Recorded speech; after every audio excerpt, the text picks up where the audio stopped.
How's it going, Danish? Going fine. How are you? Good. Are you excited? Oh, yes.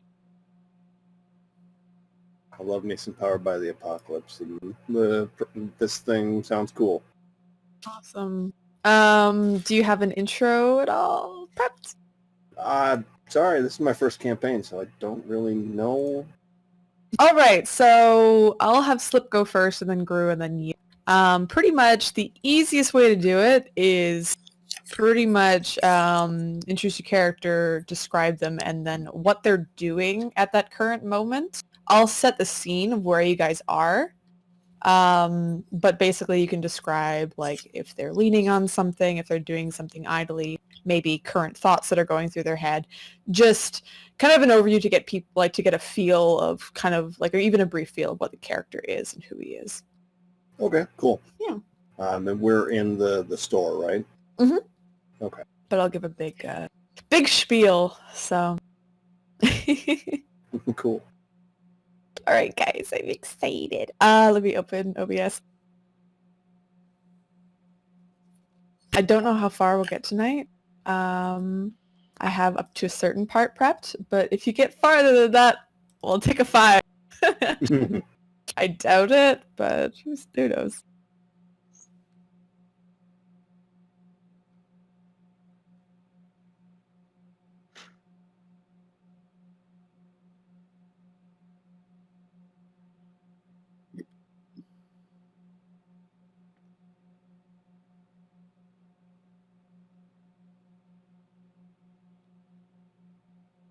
And of course it's not showing. Great.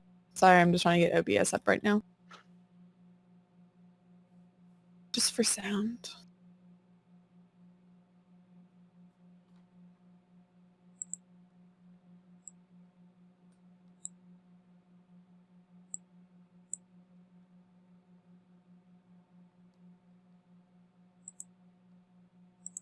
Ah, perfect.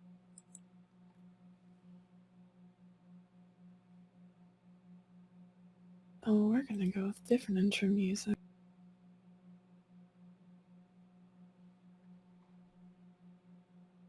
You guys ready? Yep. Yeah. Ready there, Slip? Yep.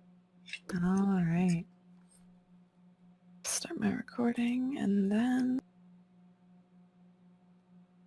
double check. All right, we're gonna begin in 3, 2, 1.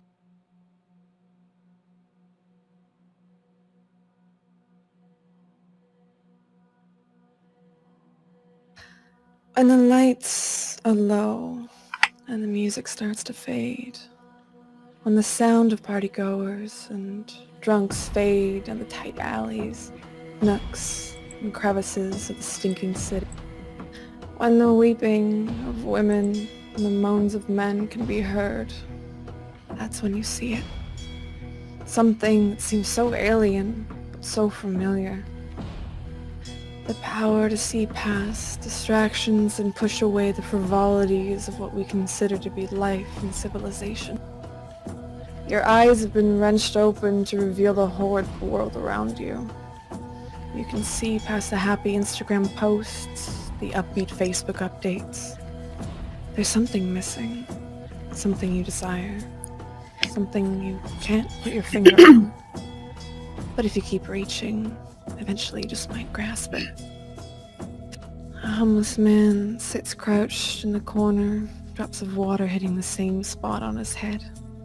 He whispers of things in the dark that watch and trap him, keeping him from what belongs to him. Many push him off as being crazy. Some children in heavy raincoats start beating the man. Flecks of blood are cast onto the stonework ground and walls. A tooth clatters to the dirt. The chides and humiliation lash at the soul as the children commit violent acts on the man barely register to the ears of passers-by. He's left sobbing, curling in a tight ball after being assaulted by these small deviants. He cries to the shadows to let him go, to let him be in peace. There you see it. A long, withered hand that comes from the shadow, Deeply set into the alley itself, it grabs at the pant leg of the vagrant, pulling him further into the darkness. He screams, but no one's there to help him. No one wants to help him. He locks eyes with you, with sadness turning into a desperate rage as he claws at the ground. He tries to scramble towards you like an animal, his nails bending backwards, blood's trailing behind as he claws feebly at the stonework. A face can be seen for just a moment in the shadows, one twisted in hunger and anguish. One more animalistic and ravenous than a human. He pulls the man into the darkness, and with one final cry, he's heard from no more. Events like this have happened numerous times to you. Bear witness to the horrors at the edge of your view, glancing over for a moment to see. Don't stop to stare often, but when you do, it always fills you with regret. But you have to keep up with the day-to-day life. You must keep it up. Else who's gonna pay the bills? You're barely getting by, it is. And welcome to Kult, Burning Passion. I'm your GM, Matihi, and this evening we're joined by three very, very special individuals. Joined by Slip playing Charlie, Gru playing Christian, and Danish playing Saxon. This evening we'll be going to New Orleans, not the usual town of Dunwich that we've been used to. Somewhere else. Same time, but almost a different world all unto itself. And one more thing to read.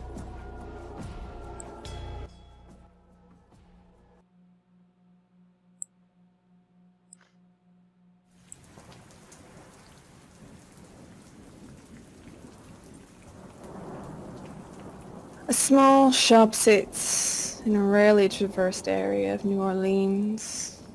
Lights flicker overhead, barely illuminating the sign below. Odds and endings. A strange little shop from the outside and even stranger within. Three unique individuals sit inside, tending to their daily tasks for the workday. A crystal ball can be seen peeking from behind a curtain. A stack of tarot cards sitting neatly to the left on a purple fabric-covered table. A large library sits behind an oaken desk, dust barely gracing the spines of the great collection. Strange oddities in glass jars line the opposite wall, each containing an unnamed component. Small placards sit below the jars, detailing their content. Dust comes from above as steps are heard, pacing about. A small chime is heard from the front door, the sound of weighted heels stepping onto hardwood floor. The noise brings the three occupants out of their normal routine. Not often does someone step through the doors, but when they do, there's a job that's usually involved.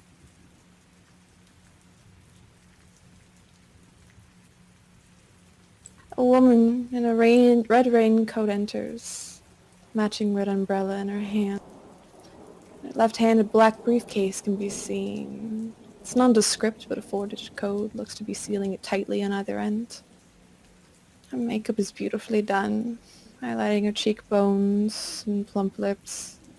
Her stance is one of poise and grace, most likely a woman in the upper middle class from the looks of. Her raincoat looks to be tailored, fitting her perfectly. She looks with dark brown eyes onto the shop. Her nose does not turn up from the amount of dust on some of the shelves and jars, nor does she scoff at the small space. There's a look of determination in her face as she steps into the shop. And we'll start by introducing some of the occupants of this fine, tiny shop. We'll begin with Charlie Wolf. You can go ahead. Charlie Wolf. She's a woman, somewhere late 20s or early 30s. She's got dreadlocks of dirty blonde.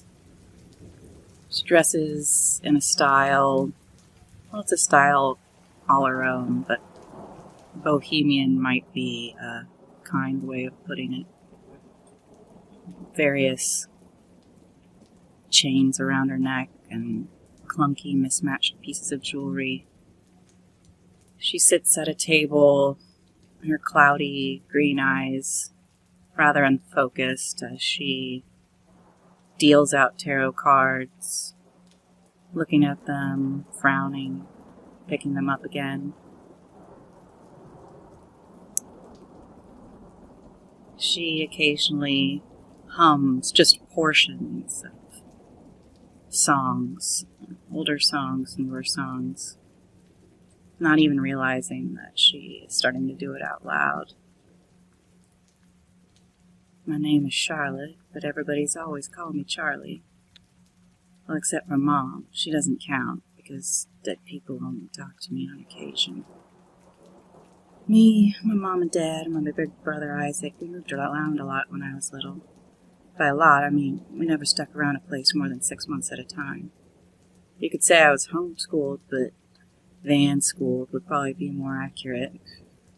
We lived out of an old VW bus and towed behind RV. We're modern-day gypsies, can you dig it? With that, Charlie looks down at her right wrist where there's a rubber band, and she snaps it hard enough to make her wince. Ford Econoline. It was a Ford Econoline. I don't know why I said VW. Dad took on odd jobs, and Mom sold jewelry or did quick sketches of people. You've seen those people on boardwalks or at fairs.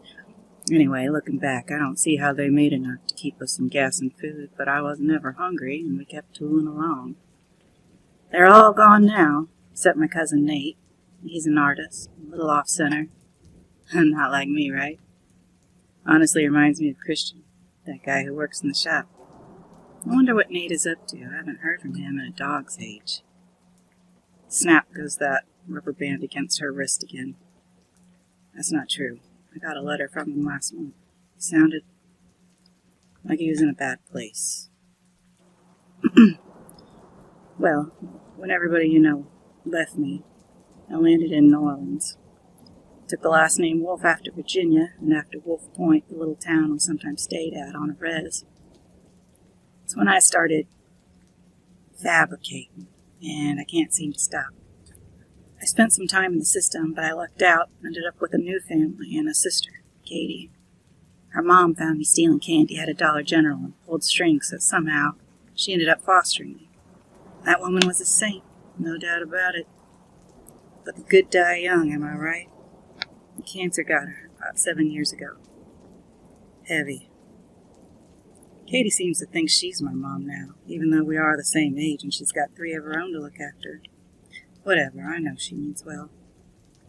The rubber band snaps again. Ouch. Wait, stop. It wasn't cancer. Mom number 2 killed herself. I don't know why, and I don't know why I lied. It just happens. Anyway, just because I see dead people doesn't mean I can't run my own life. Everybody has issues, right? They started showing up at the same time as Aunt Flo. Cliché, I know. Guess spirits just can't say no to harassing a freaked-out teenager with blood-stained pajamas.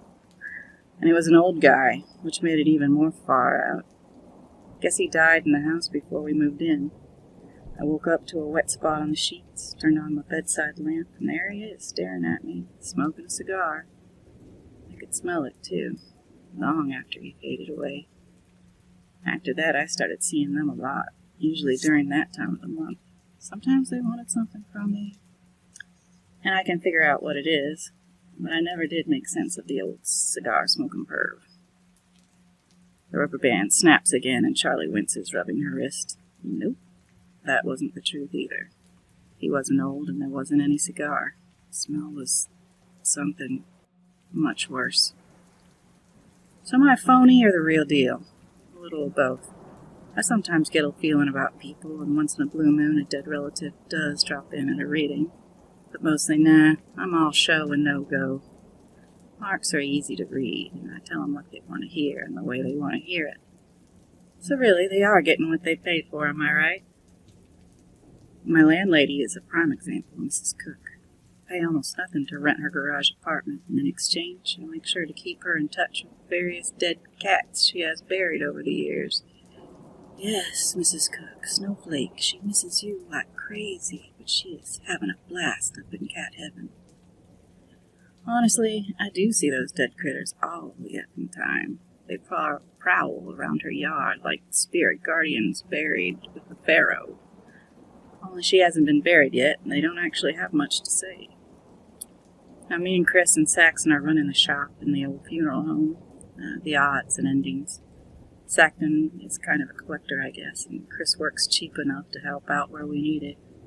I don't know what that kid's scene is. Plenty of normaler places to work that pay better, but I'm not complaining. I try to keep things laid back. So now you know. Question is, you want me to say what you want to hear, or see if some spirits are really hanging around? You might not like what they have to say, but it's your $30, so whichever way you want it, lay it on you. Perfect. And next to introduce themselves to the cast is Christian. Go ahead. Christian's a young man in his 20s, black hair, brown eyes with a sunburst in the center. Very quiet. He doesn't say a lot around the shop. He's supposed to sweep, but he's always digging around, trying to find a way into the basement. On this day, he's found his way down, not all the way to the basement, but he's talking on the telephone. Here, you don't know how he gets cell signal down there. Aunt Zara, I talked to the man from time to picking it. He really liked my sculpture. He liked it so much he said he'd put me in the paper. You know, I can't have that. They might find me if they saw my picture in the paper. So I smashed it all up and told him to go away. I'm sorry, Aunt Zara. I want to do good, but I can't let them find me again. I just can't. I've got to go. I'm supposed to sweep up, Aunt Zara. No, I'll come see you this weekend. Okay. No, I haven't seen her and I don't want to. No, Aunt Zara. I gotta go. Then instead of having the floor swept, Christian crawls back out of that little space. There is dust, grime, and grit everywhere. When he hears somebody come in, he just hides back in the corner, trying to figure out who it is. He sees who it is. He gets the broom and starts sweeping.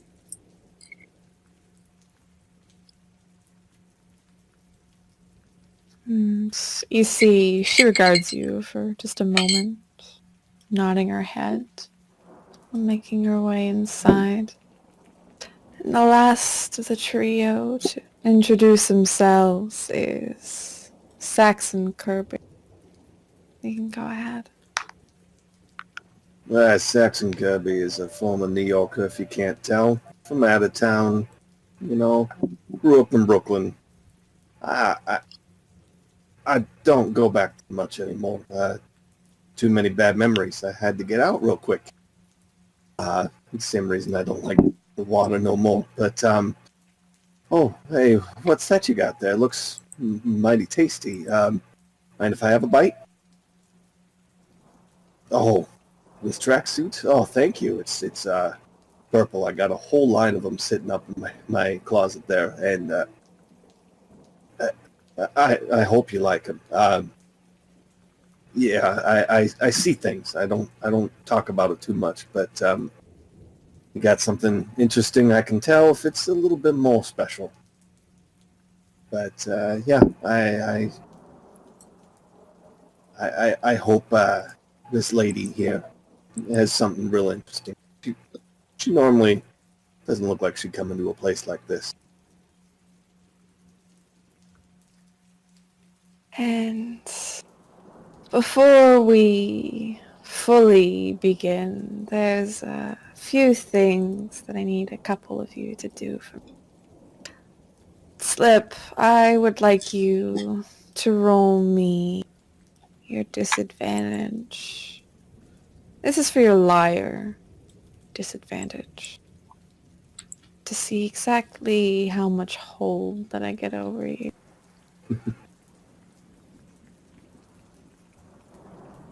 Let me just see.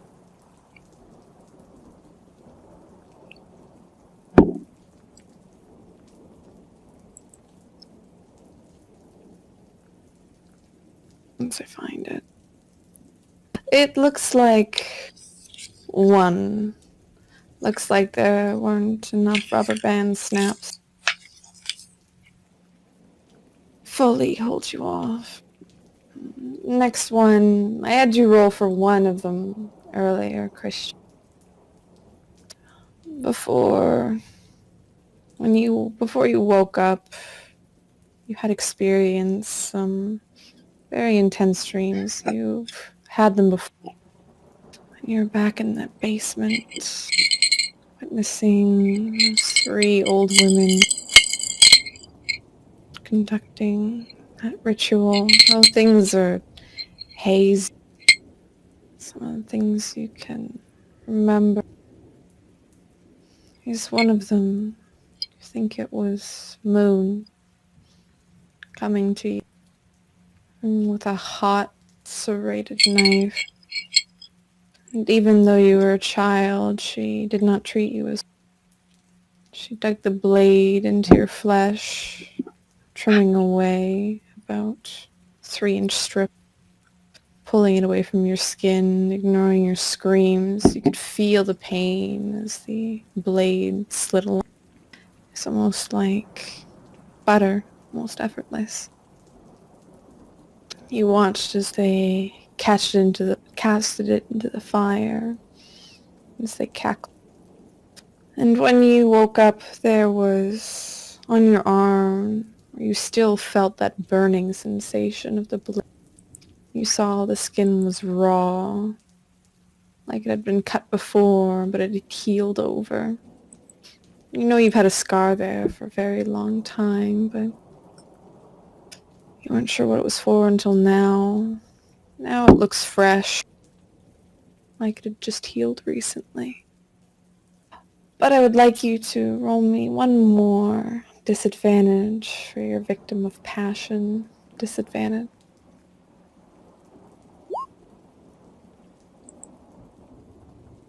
Luckily, you keep stable. You aren't... Though you do end up going through some throws to get to the basement, different places. You're holding it together. For now. You see the woman. She enters, her wedged heels clacking against the floor. Charlie, you can see it just past the curtain of your tarot reading space. Saxon, you see her as well.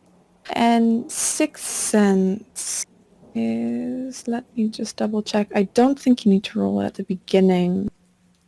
So I made... oh, yep, start of each game. So let me just double check on that.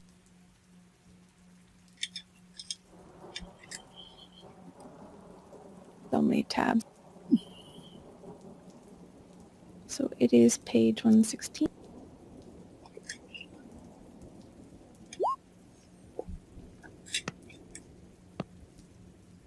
I copied it down. It's in page 2 for my character sheet. Perfect, thank you. So why don't you roll soul right now? Okay. Yeah. No input value, correct? Nope, no input value. Okay. So that means... I get to make a move at some point during the session. Fun. Starting off good. Very good. For me, at least. So the three of you, you see just a figure in the other room, Charlie, as she enters. But you heard the bell. You hear the feet against the floor. Charlie always likes to let people kind of absorb the ambiance before she makes an appearance. So she stands up and kind of straightens her clothes a little bit. She heads toward the doorway that's curtained off, but she gives it a good 30 seconds before she actually enters the other room. The woman looks to both Christian and Saxon, giving you both a nod, but mostly regarding Saxon, as he's not the one with the broom. And she gives you a small smile. Not back at her. I'm hoping that you can assist me this evening, if that's at all possible. I look over to the Charlie. Charlie just now comes through the beaded curtain, kind of separating it with her hands, a deliberately dreamy expression on her face. Oh, we have a visitor.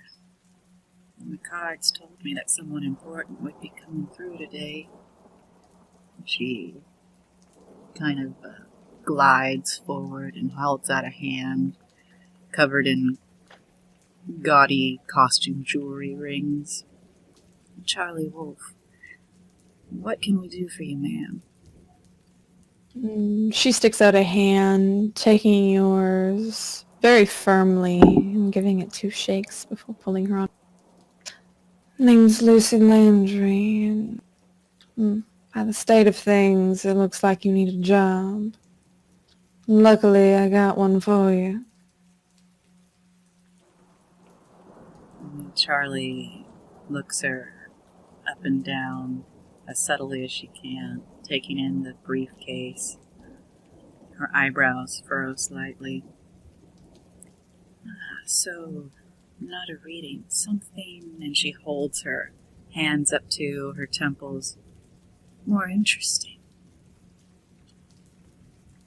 You might call it interesting. I call it an intrusion on the life that I currently lead now. You see, I've got a bit of a problem with my new abode. I need someone to come and cleanse it, so to speak, and I heard that your store is both desperate and efficient. Charlie tries to keep a sardonic smile off of her face. Well, I see our reputation does precede us. And she kind of gives a glance over at Saxon. Why don't you come back to the back room and show us what you've got in the briefcase? Briefcase is for after. Once we agree to terms. The rest is for me to just discuss. She does make her way, following you into the back. I stand up, grab my bag of chips, and go into the back room.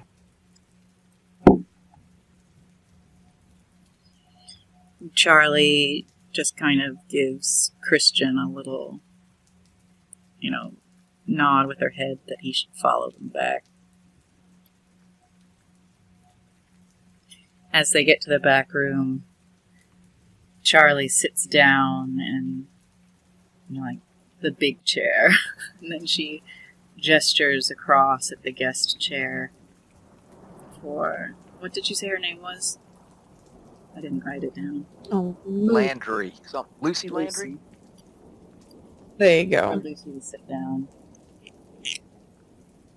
Lucy sits. She puts her umbrella to the side before she does. She crosses her ankles and puts both hands, crossed wrists, on the table, looking at you very intent. So, and Charlie kind of closes her eyes and holds her arms out to her side slightly, palms up as if concentrating. Sounds like a sense haunting of some kind.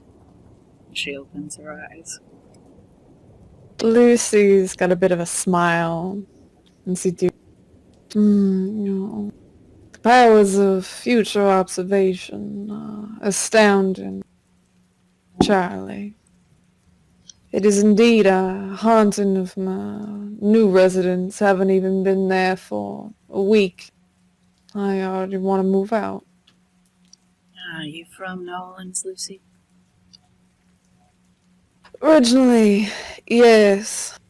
Moved out right before Katrina hit. Long time ago with my parents.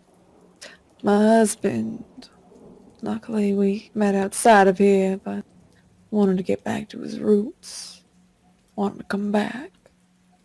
So we bought a house far, not very far from here to be perfectly honest. A much nicer part of the neighborhood.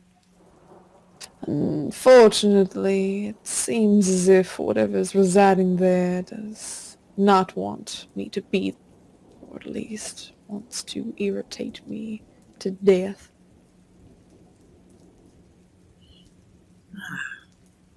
Tell us more. What have your experiences with this entity been like? And she takes a deep breath through her nose, exhaling through her mouth. Well, ever since I started sleeping there, my husband's only bedded there once before going off on a business trip. There's been some tapping in between the walls, things I ain't been able to see. I've found things that I've placed in one room of the house, only to be found in another. Of course, my husband does not believe me, does not believe the things I'm seeing, just thinks that I miss him too much. But I know something's there. I have a feeling it does not want me to be there. Charlie nods in agreement, kind of swallowing her skepticism. Oh, of course, New Orleans, especially since Katrina's full of all kinds of unhappy spirits. I'm sure that we can go have a look and get things sorted out.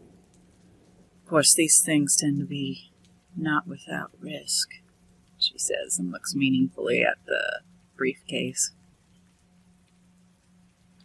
Well, I've prepared for that, as I do want this solved as soon as possible. And by as soon as possible, I mean starting as soon as I leave here.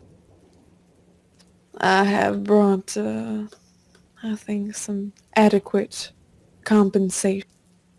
She puts the briefcase up on the table. She doesn't unlock it just yet. She looks at you hard, Charlie. I'm offering $10,000. 5,000 up front, 5,000 when you finish. Charlie steals a little look over at the other two, trying to keep the smile from her face. That sounds adequate, as long as we don't run into anything complicated in the extreme. Well, I do hope that you can handle whatever complications are thrown at you, Miss Charlie. We are professionals. Of course.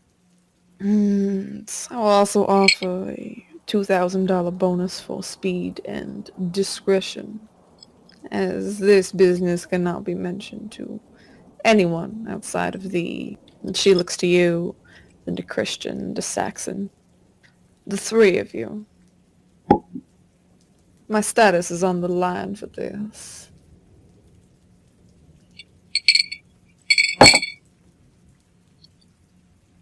don't see any reason why we should have to go spreading anything around that you don't want. May I ask, who told you about us? And she pauses for a moment and smiles. A friend of a friend told me about how you somehow helped her get into contact with her dead brother. Though all of it sounded like hogwash to me when she first told.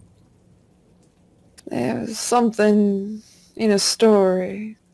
I don't know, something about you. Something that caught my ear. Something that got me interested. But do you really need to ask too many questions with this much money on the line? Well, money is an unfortunate necessity of this mortal state. She looks at the others again. I think that we would be willing to take a look at your house. What say you, Saxon? Well, I kind of just gotta know what all you experienced in that. Besides tapping, besides moving, anything else happen?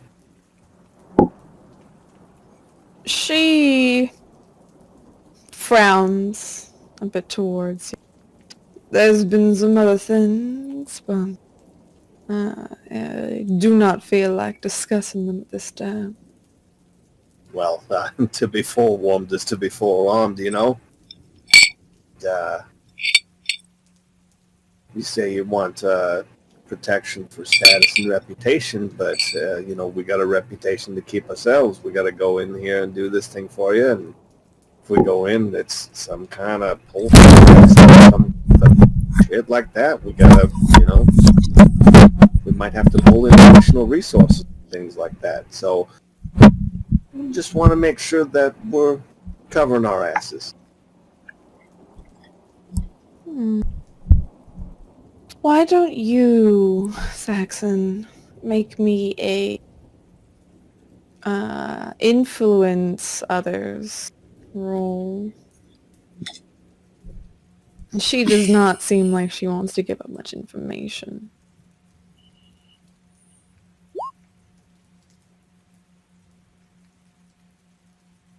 Is that charisma? It should be... No, if you go under, like, if you click your token, and if you hit influence others. Yep. Yeah. There. Damn. Alright. So, you may ask, and let me pull this up for you, actually. So you should see that whisper there. Kind of outlines what influence others does. Okay. And you get to ask one of the questions under options, or get to do, does what you ask, but I choose one, hey. I was looking at read a person, okay. Let's see. I will say, complications will arise at future time. So she looks hesitant, but she sighs.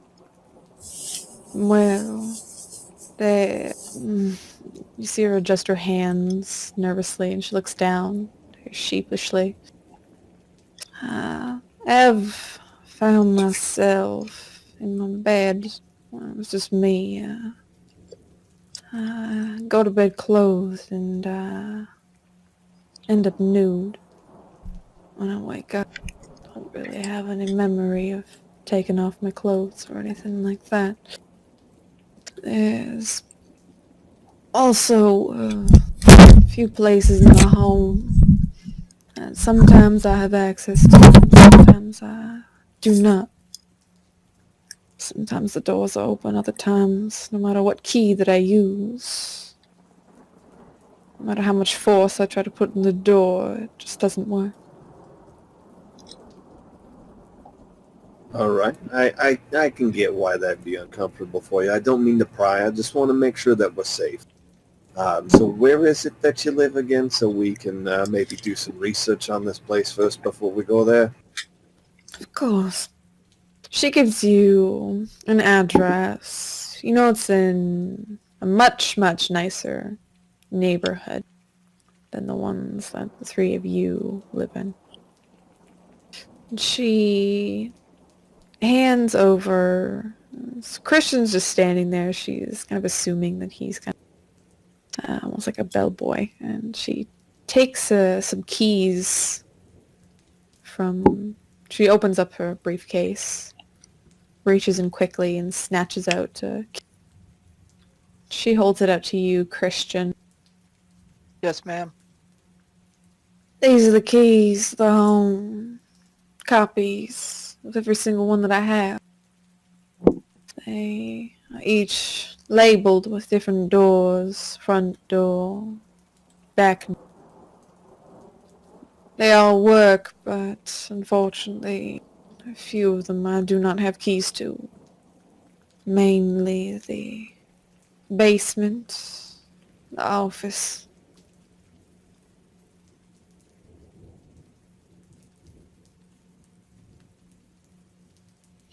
And she drops them in your hands there, Christian. Thank you, ma'am. Will you be at the house for the next few days? I can give you my contact information, but no. I will allow the three of you to do what you need to do. I'll be staying at a hotel. That might be Reason best. Reason why I ask for speed is my husband comes home in a couple days.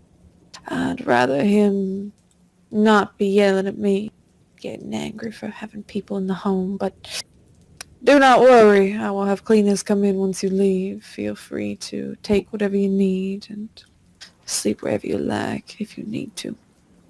There's 3 bedrooms in the upstairs. Well, that sounds ideal. Often the spirits are most active in the dark hours. Charlie stands up. Did she leave her address? I don't think she did. She told you her Okay. address, but she can also write it down for you. And she also, you see she opens a briefcase, and you see there's a large pile of money in there, very, very organized in little bundles.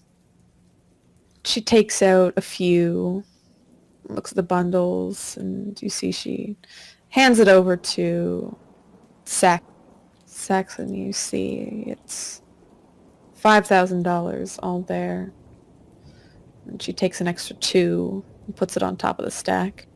You see there's quite a bit of money still in the briefcase as she closes it and locks it.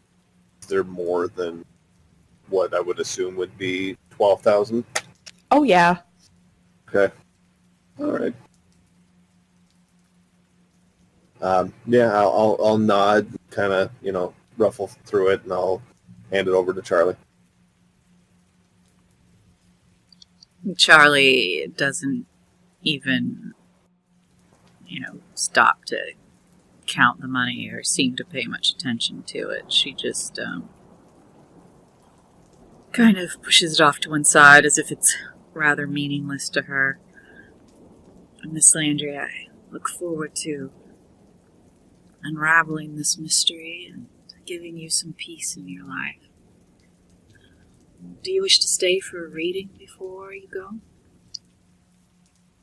And she puts the briefcase back to the floor beside her and sits back.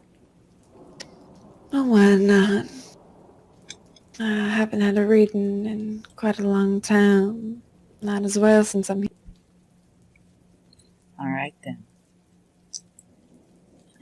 don't you pull your chair over on this side of the table then? You need to be able to see the cards beside you. She scoots around the table, pulling the chair, drags across the floor, but catching that little fur carpet for a moment before it loosens. She comes and sits beside you, getting comfortable. Chris, go get me the lighter from over there on the sideboard. Yes, ma'am. Brings her the ladder. She lights several candles that are on the table, and she lays out a silk cloth. And she picks up the cards, shuffles them a bit, eyes closed. She looks over at Lucy and says, "If you don't mind," and she kind of opens her right hand. Would you place your hand in mine for just a moment? Of course. And she takes her hand, placing it in yours. Notice her skin's very soft as it meets yours.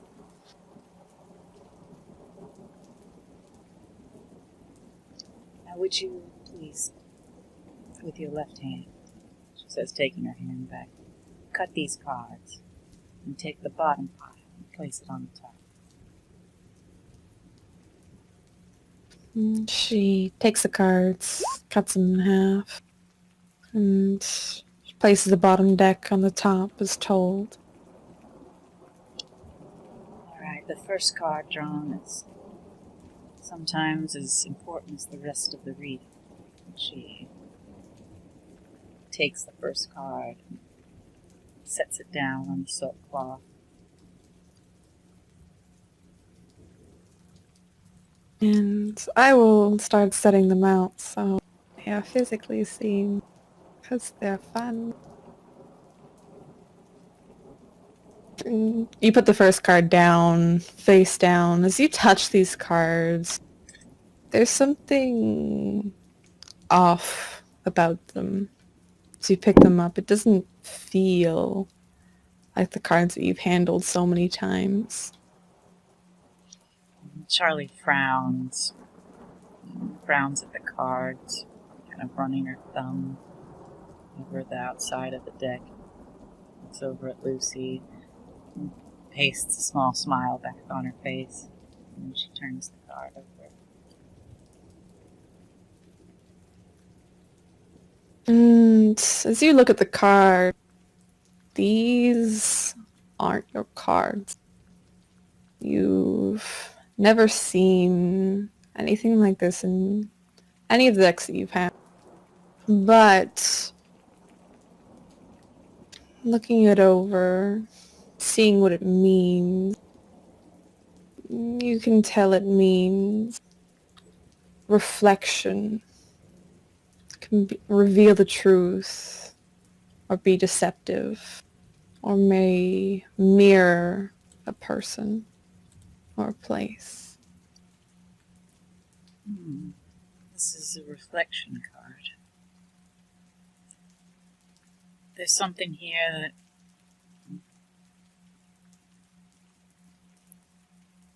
might be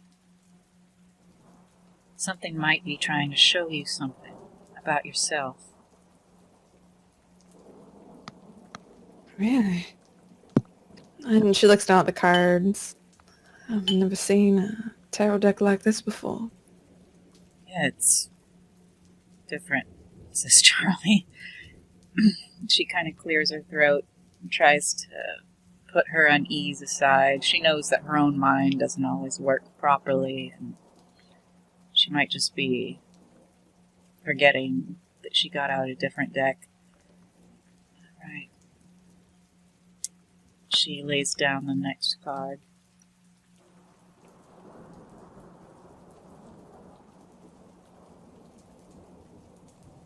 And the next card's placed on the table. Again, there's just something eerie about it. Something off. Charlie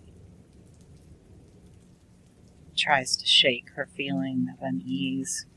She reaches to the card to flip it. She hesitates a second before doing so.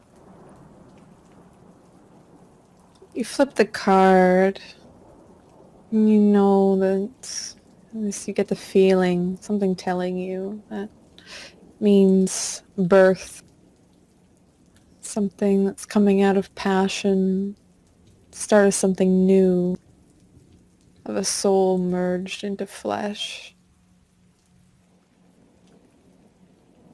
This card is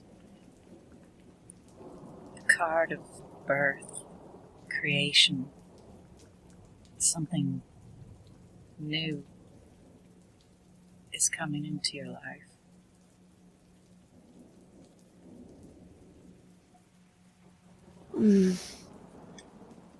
Well, it's interesting news. I'll make sure to get an ultrasound very quick. It could mean that. It frequently does mean that. But it could be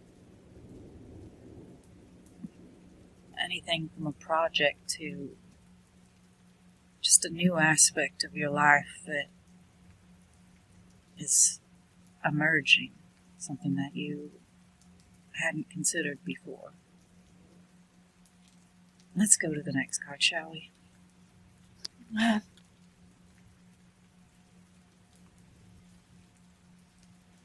You place the next card down beside the other.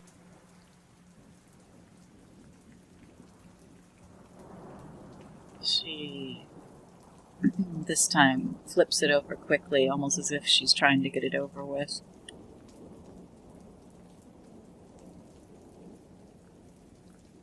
You've definitely never seen this deck before, these pictures, these names. You're not sure who they are, what they mean. Of course, there's that feeling that you have.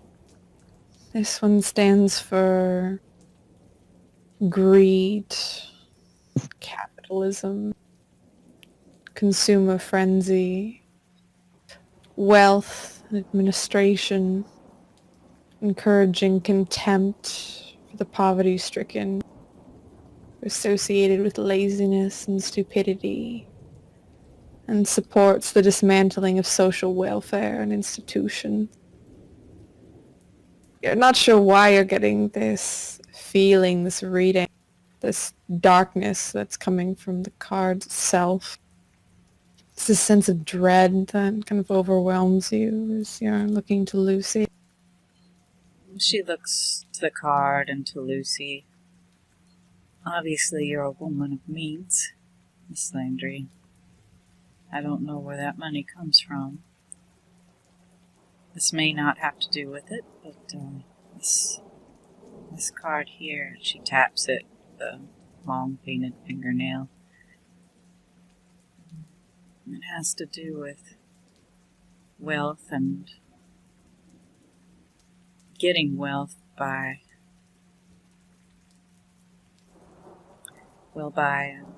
maybe taking advantage, or it may be someone trying to get your money or take advantage of your wealth by unpleasant means, underhanded means. It could be either or. I suppose only you know enough about yourself. She rubs her chin for a moment, nods before looking.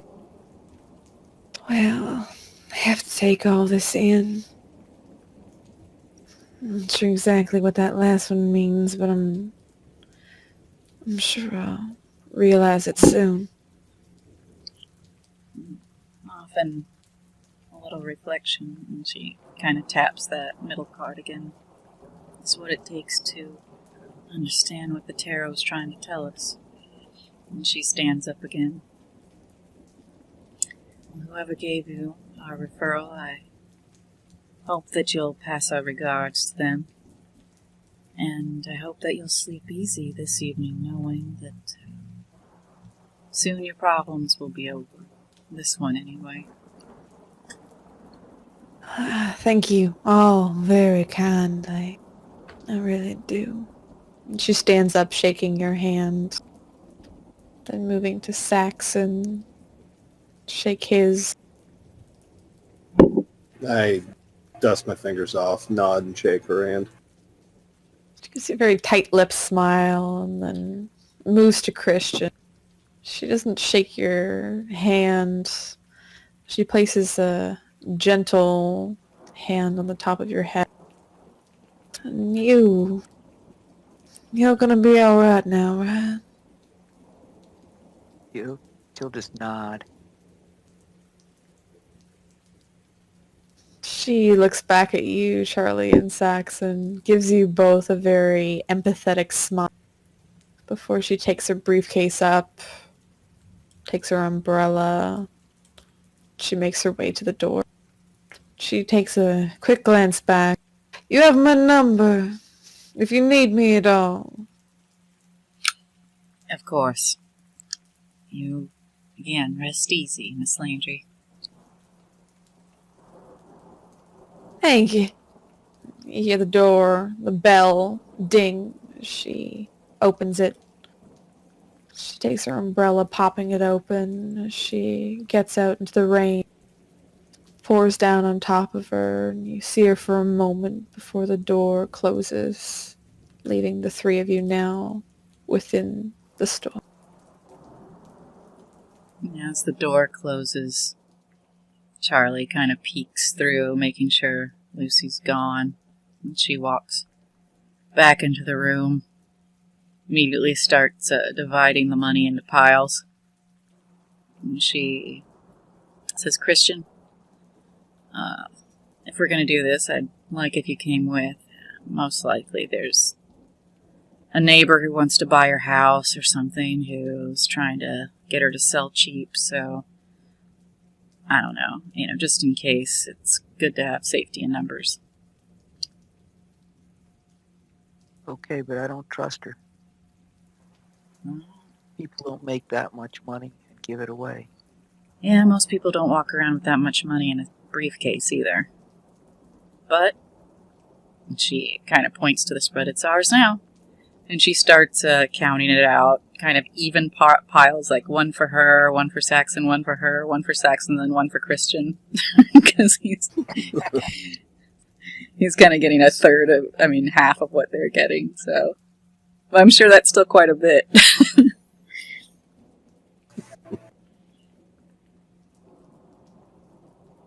You all divide the money into decently even amounts, besides Christian receiving half of their totals each.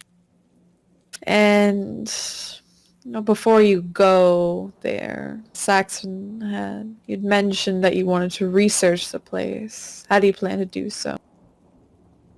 Well, let's see. I've got a couple different ways I think I tried that. You reach out and contact someone about the location. Since I'm a fence in our, business, maybe I know a couple people that can get me a lead on some locations. Sure, let me see.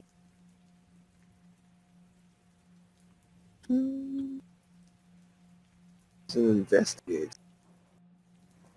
Yeah, it would be an investigate. Why don't you call up your one of your buddies that you know, Freddie. You know that he's been in New Orleans for quite a long time. He'd have quite a bit of information regarding the city. He might know a thing or two. All right. Yeah, I'll ring him up. You give a call to Freddie. Why don't you make me that investigation roll as you do? Right.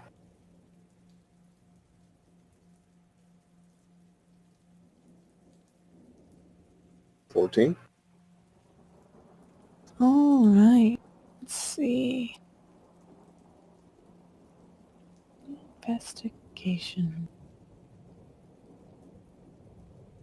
So, you may ask one question. The information comes at a cost. Determined by me, of course. Will you... It just depends on what you're asking. He might have a favor for you to do after. All right. So, hey, Freddy. Takes a couple of rings and Freddy's Oh. Hey! How's it Hey. going? Good. Hey, Freddy. Saxon here. Hey, I need a favor. You need a favor? You always need favors. What, you owe me 2, 3 favors? What favor you need this time, Saxon? Oh, you just want me, whenever you want me to pay up, I'll cash in. But I need you to look into, and I give the address. Oh, whenever. Whenever. How about today there, Saxon? But what address are you looking for me to look up? It's this place in this rich-ass part of town. It's with this lady, the Landrys. Landry. Not really knowing that name, but I can search the address. You hear him clacking away on a keyboard for a second. Got in the City Hall records. Apparently, place went a bit cuckoo come the Katrina disaster. Know what I mean? No, I mean, come on, Freddie. I just got to town here a little bit ago. I'm not sure what you mean. Yeah, I'll explain what I mean. So what I mean is, apparently there was some party. Well, not really a party to protect some people. You know what I mean? No, you don't know what I mean. So, because of the whole hurricane and everything coming in, the original owners, the Bennetts, they invited a bunch of their friends over. You know, they were gonna have a little settle in, get comfortable, because the house was far away enough from the flooding and everything, on a bit of an elevated plane. Everything was supposed to be fine. Unfortunately, when rescue teams finally came in to help them out and get them out, everyone was kind of dead. Did they figure out what happened? Well, it looked like quite a few of them were, murdered. All right. Like murder-suicide, or what are we talking about Well, I here? don't know about murder-suicide. Maybe a few of them committed suicide, but a number of them, there was some... Whew! And you hear him scrolling on his very loud scroll wheel. There was some, really brutal murders. Glad they didn't have pictures here. I'd have to drink myself to death. Shit, their descriptions. Apparently, lady was bisected in half. Holy shit. All right. That's, pretty brutal. Is that Mrs. Bennett there, or who was that? It was, hard to tell exactly who was at the party. There was quite a few people and, quite a few body parts kind of strewn about. They know how many people? I think there was approximately at least 15. 10 people. Holy shit. All right. Yeah. Unfortunately, I do have at least 3 of the people who were supposed to show up. 3 of the more affluent, it seems. Peter Hughes, Louis Berry, and Spencer Martin. Unfortunately, they could not find the body of Peter Hughes at all anywhere within the carnage. All right. All right. Well, okay. Yeah. All right. So you're going to his house, you say? Yeah. We gotta go check it out. Interesting. Anything value you think up in there? I mean, I'd have to take a look at it, but thinking you need something specific to make its way to you. Maybe some sparkly things, maybe, something shiny, something expensive that I can give the missus. The anniversary is coming up and I ain't got nothing. Oh, well, happy goddamn anniversary. Oh, I'm going to thank make you. sure that I'm going to get you something real nice. Good. It's 5th year this year. I don't know exactly what the official term is, but something nice will be good. I think the anniversary is shiny. Good, shiny and expensive looking there. No costume jewelry shit. I got it. All right. Good talking to you, Betty. Yeah, you too. Hay hangs up the phone. I'll come back over and talk to Slip and Charlie and Christian. That the house up there, holy shit, something down up there. Oh, do tell. Yeah, I got a guy. He said something happened during Katrina. He had some kind of party, got all together, and when police came through and did wellness checks, they none of them were alive. Wow. Well, Guess that's bad wellness. yeah, I think they failed their wellness check. There was a Peter Hughes, and he showed up. He was a pretty rich guy, but they couldn't find his body anywhere. So I think they're thinking that he did it, but he hasn't shown up since. Huh. Do you think he's buried in the basement? I mean, he could be.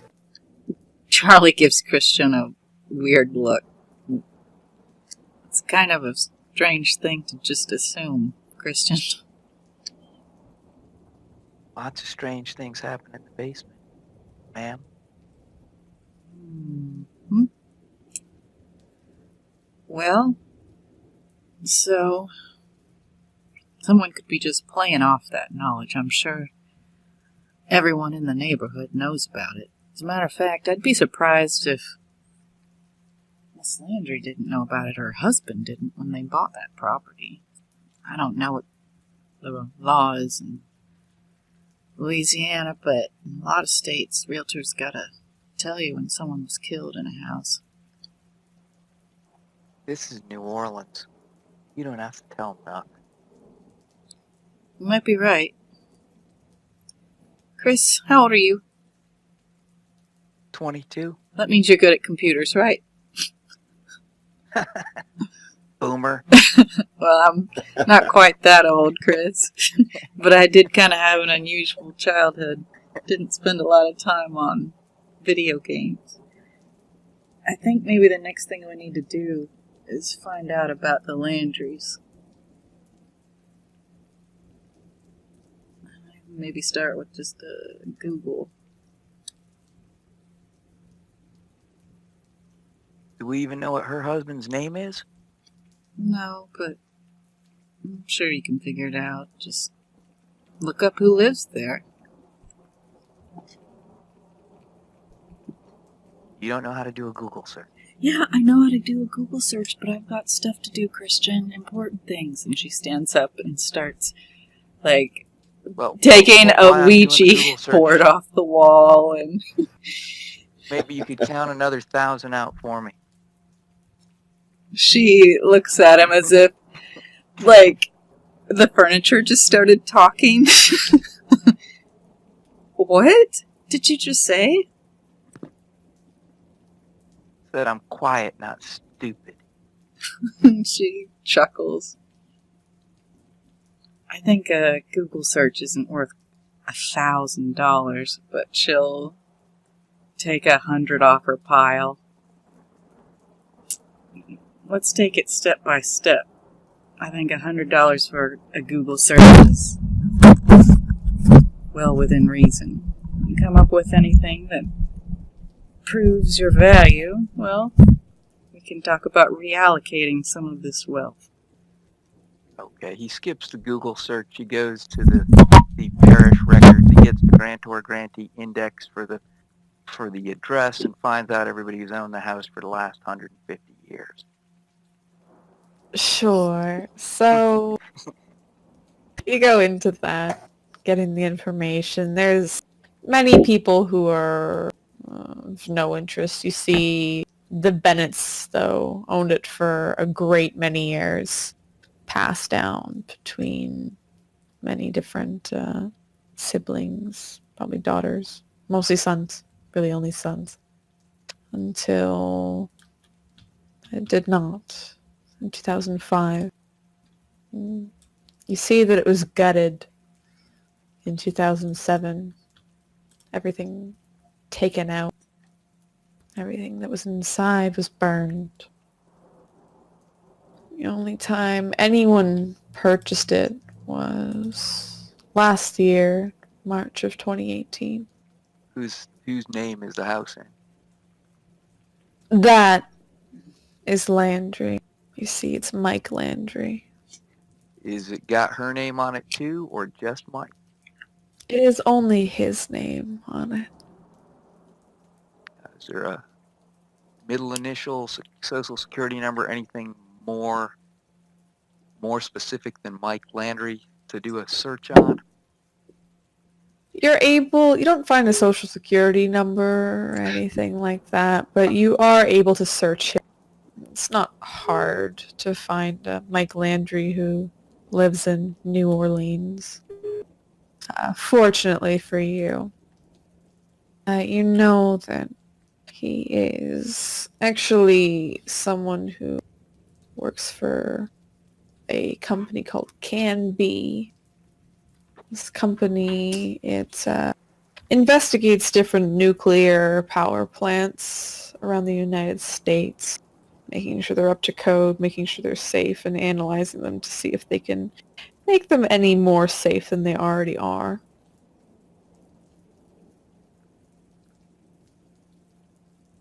Seems like a fairly legitimate businessman.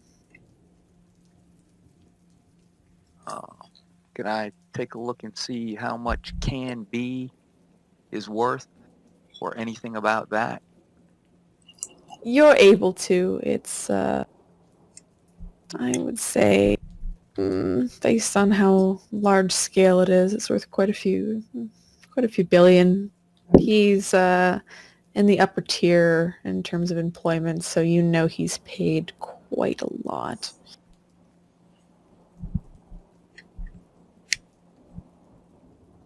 He's making at least 6 figures a year. I will. I'm sure Miss Charlie wants a paper copy. She wouldn't want to read it on a screen, so I'll print it for her, bring it to her. He printed for her. Ran out of paper once, so you have to put more in, unfortunately. And eventually get the papers printed out and bang them twice against the desk before coming back to Charlie. And Charlie, you said you're playing with the Ouija board? Well, she was collecting things that she was going to take to the house with her. Just accoutrements, some that she intends to actually use and some just for show. But yeah, like the Ouija board and a magic 8-ball, candles, and things like that. Perfect. Yeah, you get those all packed into the bag, and at that time, that's when Christian comes back in with some papers. You find anything good? Yeah, here's a little dossier about Mike Landry. He's the husband. By the way, he owns the house by himself. She doesn't. That's not surprising. She says he sounds... The way she talked about him, kind of like... She kind of waggles her hand back and forth. One of those controlling-ish types. She starts... She opens a bag of Cheetos that she's got hiding under the desk, and she absently starts eating them as she's, absorbed with the paperwork you've done, the research. Oh my gosh, Christian. Why don't you talk more often? She flips to the next page. Do you know how useful this could be? When a client comes in, go to the other room, do a search on them, and she flips the page again. About $900 more useful. Well, as far as this case goes, that's yet to be seen, but it's certainly a 20% raise useful.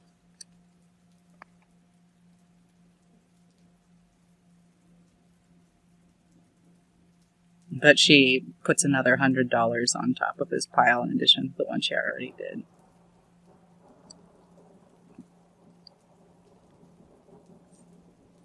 Okay, well, you said this guy, you didn't trust this lady.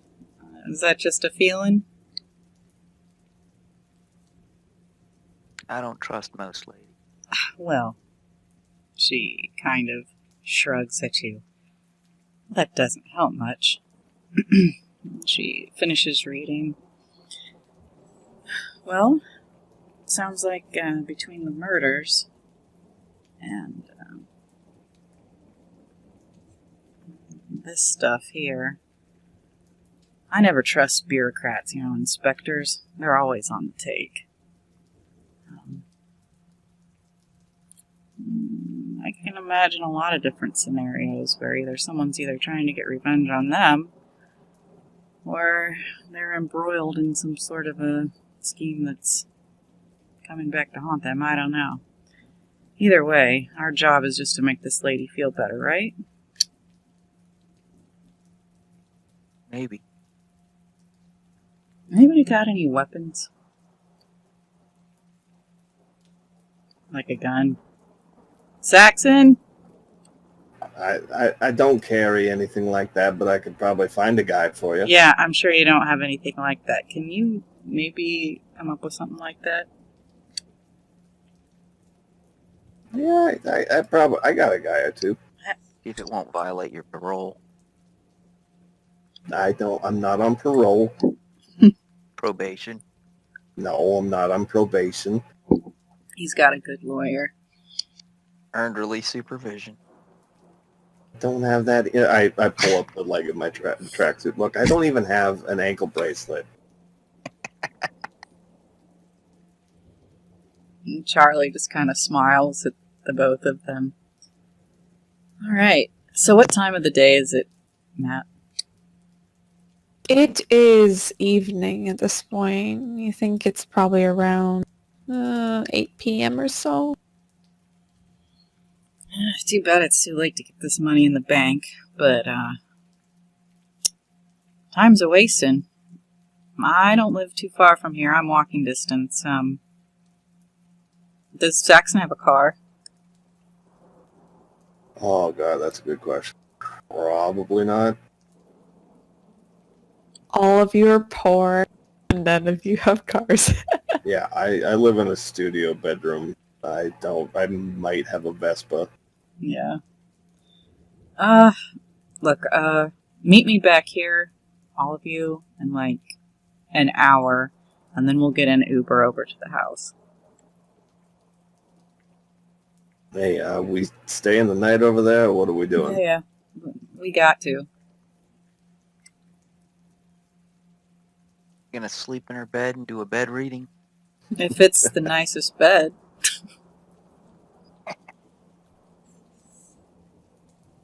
Alright, so Saxon, you want to acquire weaponry? Yeah, that's what the ladies want. Alright. Why don't you roll me a charisma for Streetwise?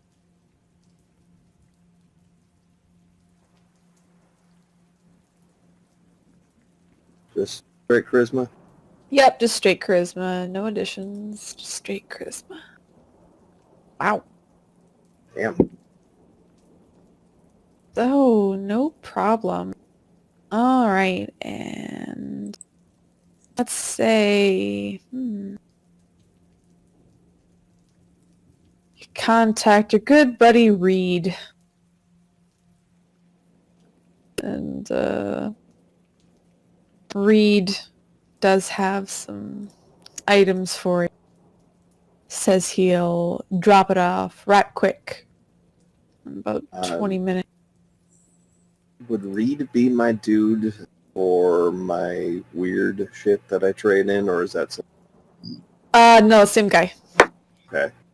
Oh yeah, I see that. I wrote that down. Sorry, it's been It's okay. a few weeks since I wrote that. Hey, Reed, I'm going to deal with some kind of haunting shit. Could you hook me up with maybe something to deal with ghosts, or? And you hear him pause over the moment and kind of scoff for a hot... do I sound like Bill Murray? I ain't a Ghostbuster, man. Yeah, but man, I don't want to get my ass haunted.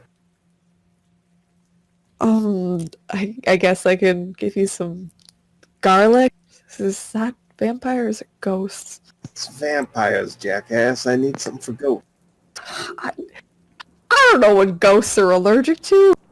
Oh, try wearing a bedsheet. Maybe it'll scare them away. Damn it. Fine. Just give me some weapons. I'll figure this shit out. Sure, and I'll see if my kids, whatever that pack thing is working. I'll toss it in too. Yeah. Real funny, jackass. If I come back as a ghost, I'm haunting you first. You gotta find me first. Alright, see ya. He hangs up, and pretty quickly, within 20 minutes, you get a bag dropped off. Contains some handguns in there for you. Contains some baseball bats and some bear mace. All right. Charlie, you said you're heading home. Is there anything specific that you wanted to get? She wanted to just collect basically clothes and toiletries. Most of her occult crap is at home. She doesn't sleep well without this stuffed animal, which is the only thing she's really got left from her childhood with her original family. And she packs that tattered rabbit into her overnight bag as well. And is Mrs. Cook up and about? Can she see through her windows if there's any lights on?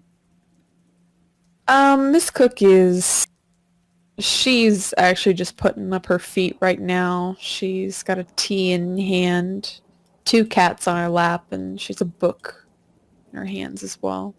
She's got her glasses that makes her eyes look huge. She stares at the book and kind of see it through a very grubby window. Charlie will knock on her door real quick. And she kind of gets up with a start and, oh, 1 minute! And she comes to the door. She doesn't open it. You hear her voice from the other side. Hello? It's Charlie, Mrs. Cook. Oh, hello, Charlie. Oh, what do you need so late? I just wanted to let you know that I was going to be gone for a couple days. Staying over someplace else. Can you keep an eye on my apartment for me? Oh, of course, Charlie. I'll do that for you. Going anywhere exciting? Probably not. Oh, It's awful. work. I'm cleansing a home of evil spirits. Oh, very important work, I see. Well, I know you can do it, girl. You get out there and you cleanse those spirits. All right, I will. You tell Mittens and who else you got in there? They've also got Snowball Jr. Well, you give them plenty of cuddles for me, okay? I will. Have a good time, Charlie. Well, it is business, but I'll try. Oh, yes, have a good business time. With that, she heads back to the shop. Christian, in that hour that you had, what were you doing? Getting his broom. Bring with him. So you acquire your broom again. Are you planning on bringing your broom with you? Yes. Okay. So you get your broom packed away in your hand. By the time that Charlie gets back and Saxon, you have a small duffel bag kind of full of different equipment that your friend Reed thought you would need, including some snacks that are in there for you. Hell yeah. I would have ran home quick and got some clothes too. Of course. That's no problem. You're all easily able to get additional clothing if you need. Yeah, I mean, I doubt they got tracksuits there, so. Fortunately not. Otherwise, are you all going to head out now? Yep. Ready? Christian, Yes, ma'am. you've got Uber on your phone, right? I don't have a Yeah. phone. Oh, yes, I do. Yeah, I can do that. Cool. And she'll pass him $20.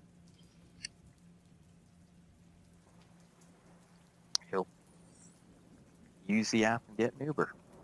Alright. So eventually you will meet an Uber outside of the shop odds and end.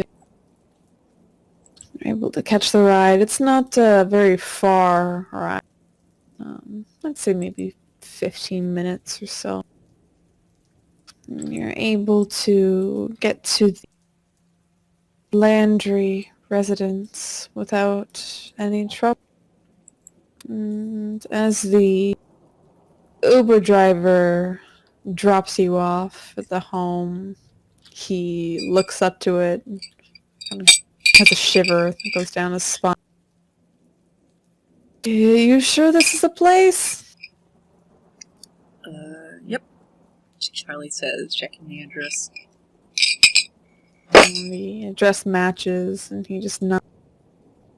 All right, have a good night, three of you.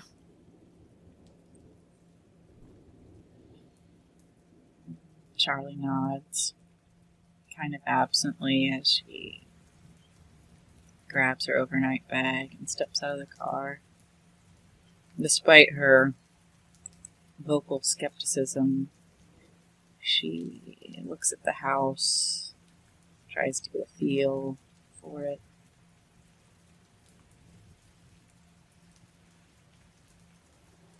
You kind of try to get a feel for the house itself. It does seem like it has good structure, good bones. You think...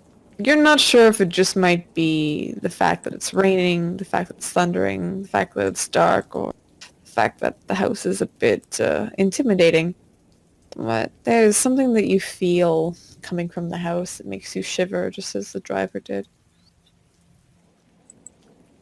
She pulls her coat tighter against her, looks at the others. I really need to get an umbrella one of these days. And she hurries toward the front door.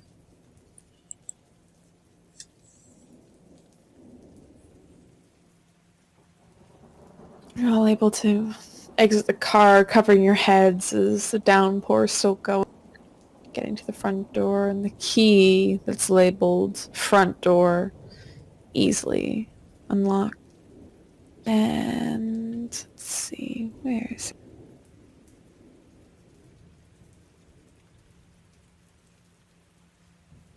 You're able to open up the door into the home.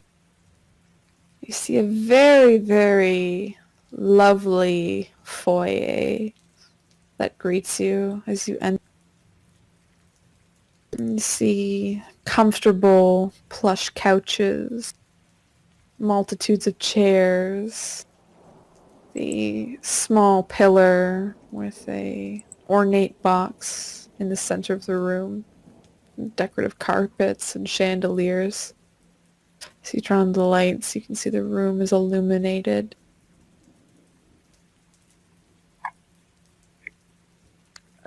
Christian breathes in deeply. Does he smell at all the smell of smoke or of a house that's been redone that was burned once? Well, it's definitely been redone. There's no doubt about that, but it was a long time ago when things happened. You don't think it's burned at all in here, as far as you can tell. Or at least if it has, the smell has long dissipated. Is there anything in this entryway that's pinging my spidey sense? Well, let's see. There's a few things that I actually have to get you all to roll.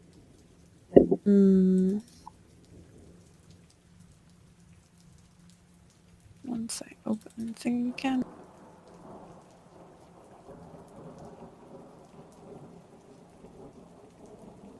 So with Sixth Sense, it's only at the start, so you don't feel anything right now. There's nothing that's telling you where to go, nothing that's really hitting you. Though once you got in, there was a bit of a sense of calm that came over you as you did. Charlie. Let me find that disadvantage.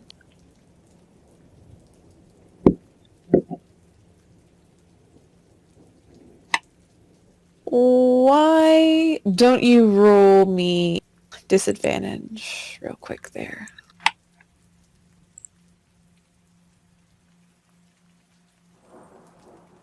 Awesome. So, in regards to that, I will get a hold. Again, you feel that shiver go up your spine, Charlie, as you enter. It's definitely something that's not right here, and it's not just the decor. You feel that there might actually be something in here, but right now it's not showing itself. Christian, this place, you received some flashes of before that dream that you had last night. The carpet looks familiar, but you can't place it. He gets right down on it, puts his face against it, just closes his eyes. Both of you see Christian just kneel down on his knees and start smelling the carpet. Chris, you feeling okay? No? You gonna be sick? I'll tell you in a minute. Looks like a really expensive carpet. She said she'd bring in cleaners. She did. She says, just taking a step back. Christian, as you kind of lean down, you smell the carpet. It just smells like home. I think I'm gonna sleep right here. I mean, they got beds, man. You could, Yeah, I mean, there's a little couch here. You could curl up on that, I we guess. just tracked in a bunch of wet. You sure, buddy? Well, not right now, but I feel good right here. This place is pretty relaxed. I gotta agree. I don't know. It doesn't feel right to me. could just be this fucking carpet. It's a little busy for my taste. And my taste is pretty busy.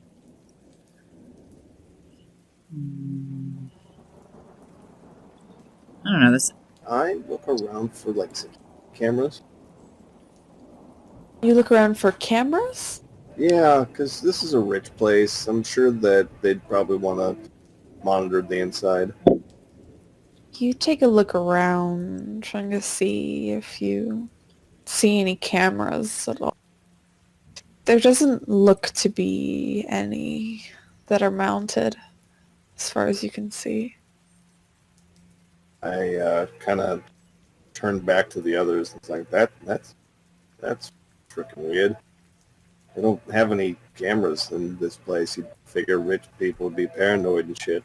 Are you kidding? Yeah, Rich people like this are usually up to all sorts of kinky shit they wouldn't want caught on tape. Yeah, but I mean, this lady knew that we were going to come into her house. You didn't want to watch, make sure we don't steal anything. You got a point. I guess we just look trustworthy, she says, waggling her eyebrows. Alright, let's do a once over.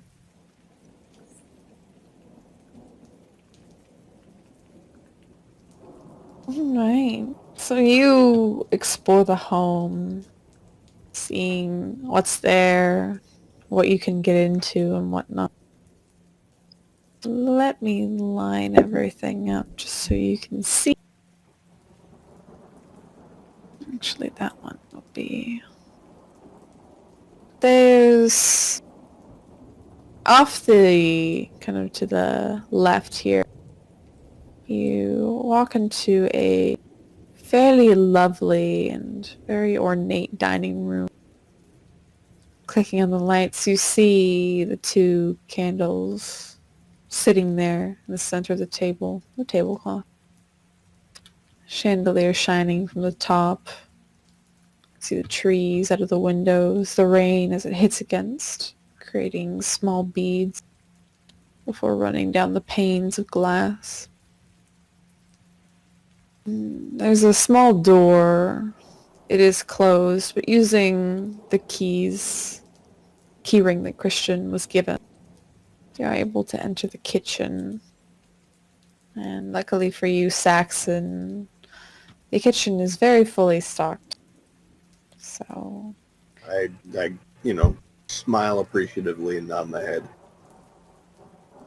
Are these keys like keys to an outside door, or are these just the simple keys that you'd use on an inside door that are easily jammed?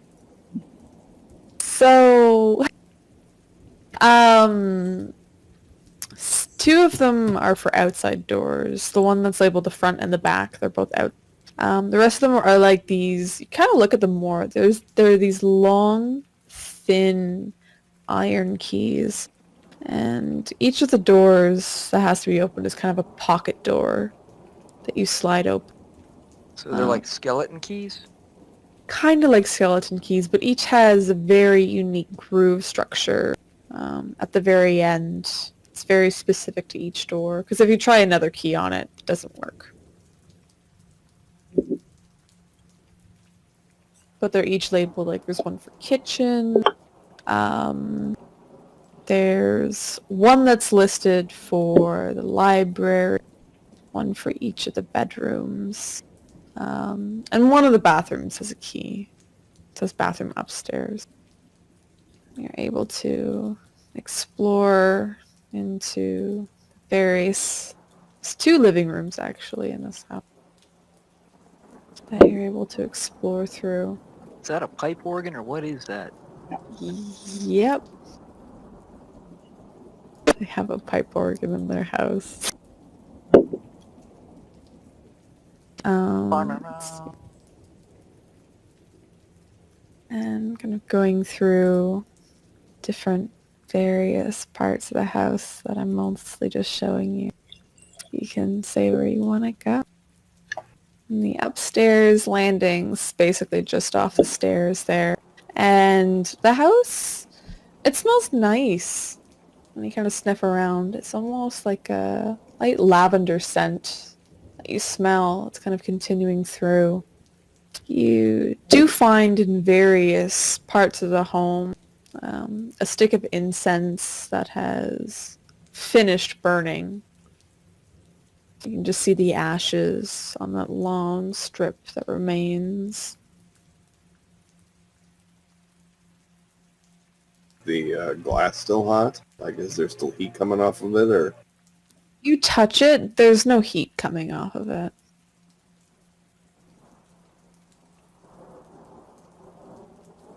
You're also able to view the 3 upstairs bedrooms, with Charlie, of course, picking her favorite first, I assume. Yeah, she picks the one with the fireplace.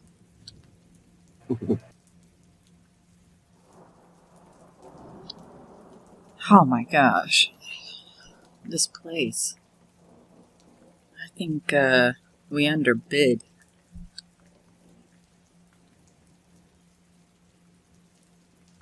Well, Yeah, I place is big.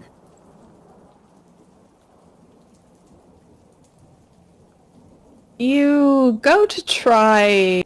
You do see another closed door in the upstairs. You see that you have one key that you haven't used besides the bathroom key to the... it says library.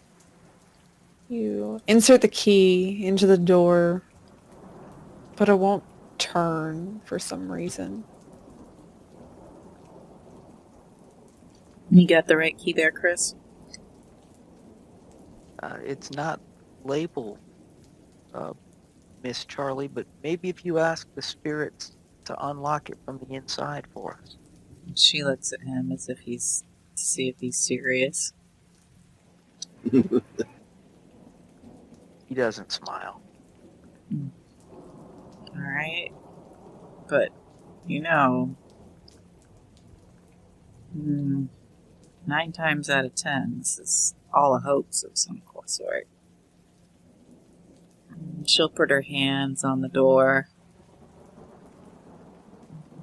She'll say,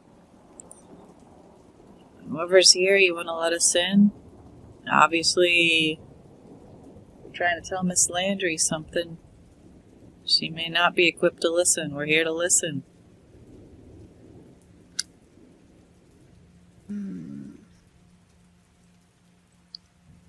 Why don't you make me, as you're kind of doing that,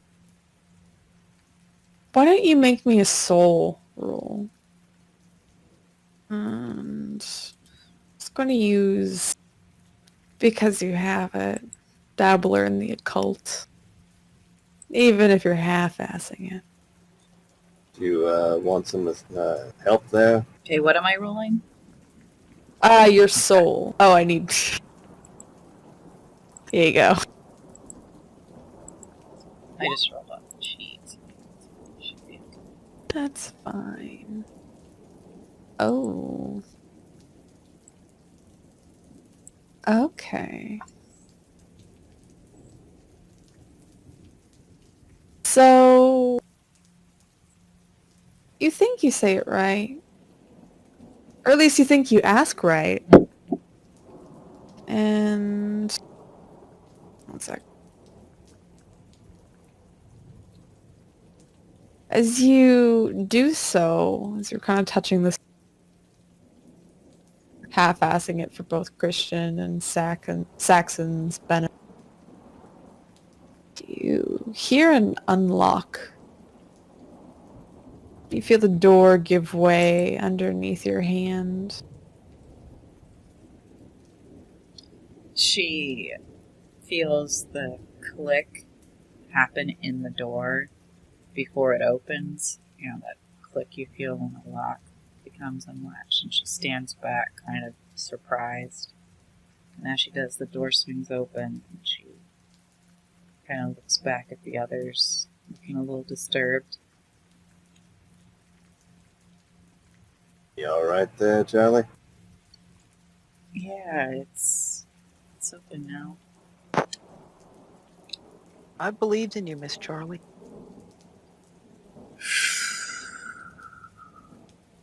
That's a dangerous thing to do, Chris.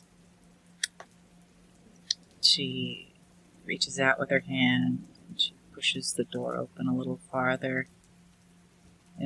Are any lights on inside? You can see there looks to be light streaming in from the window, but there's no lights on.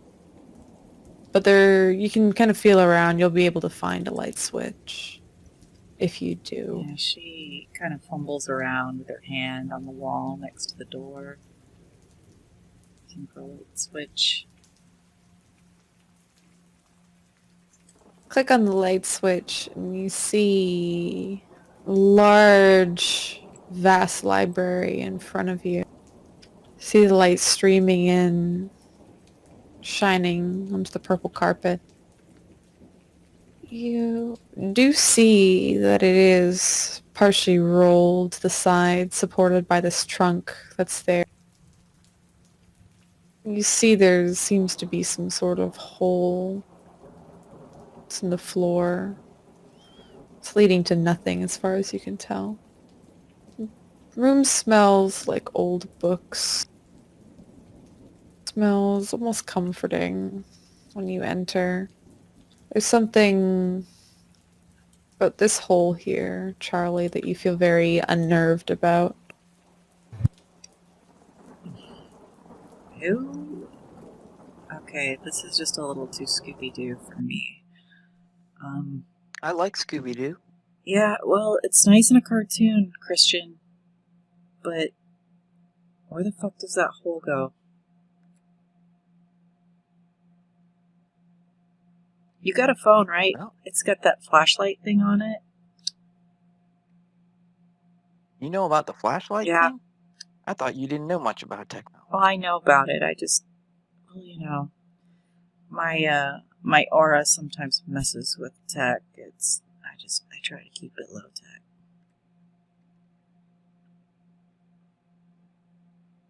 Well, rope's pretty low tech. Maybe I could find some rope and lower you down. Why don't you let's go take a look and see what we can see first.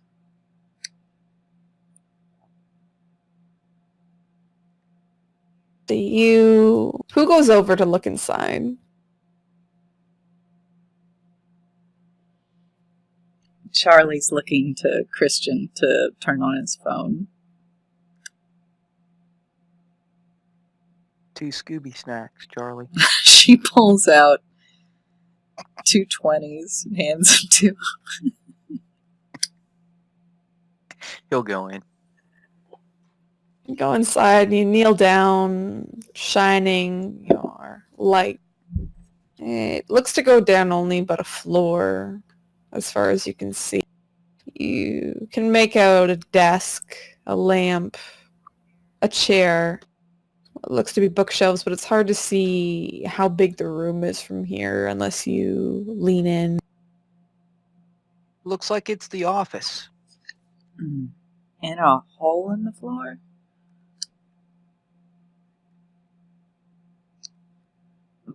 That's what it looks like. You want to come Yeah. see and tell me I'm She wrong? goes over and she peers in, seeing the same thing he does.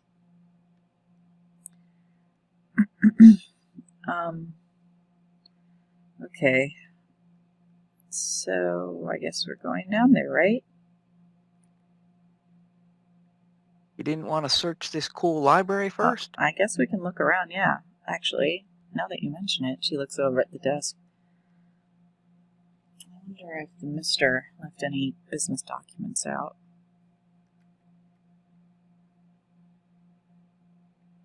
I just want to take in the room and see if there's anything that looks out of place or unusual or interesting.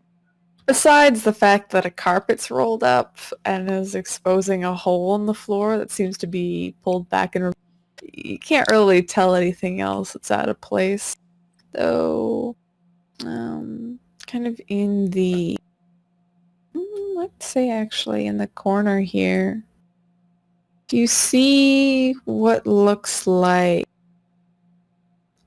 art supplies? Do they look new or old? Depends. You gotta get close. Okay. Well, Charlie was going to go over and look at that desk. So if she saw the art supplies, it's pretty close.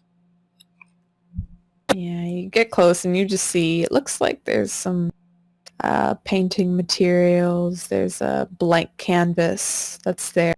There's a canvas that's turned around, its front leaning against the bookshelf. And there's also what looks like some clay that's there. It looks to be well sealed and maintained. If someone's into art, Charlie will go over and turn the canvas around.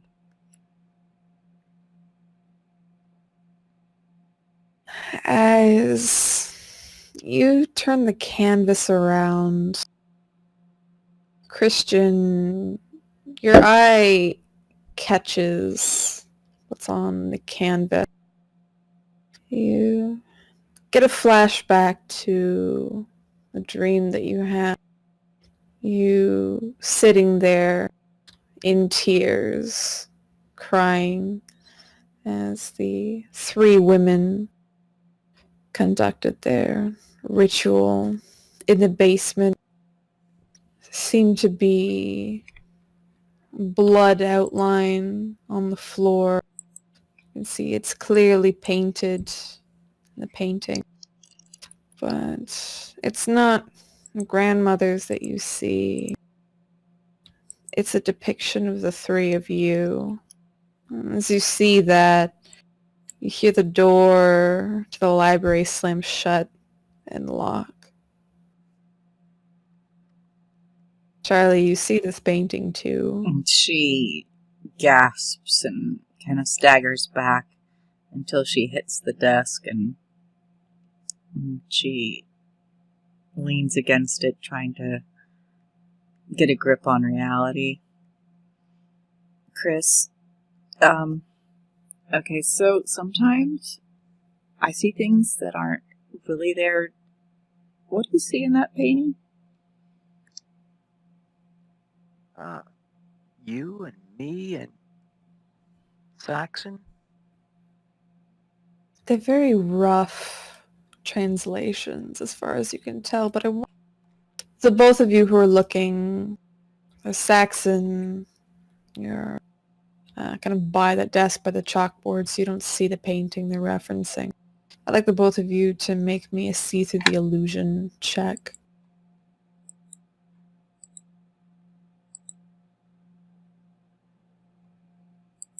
Damn. That's pretty good. Oh my goodness, both of you. Wow.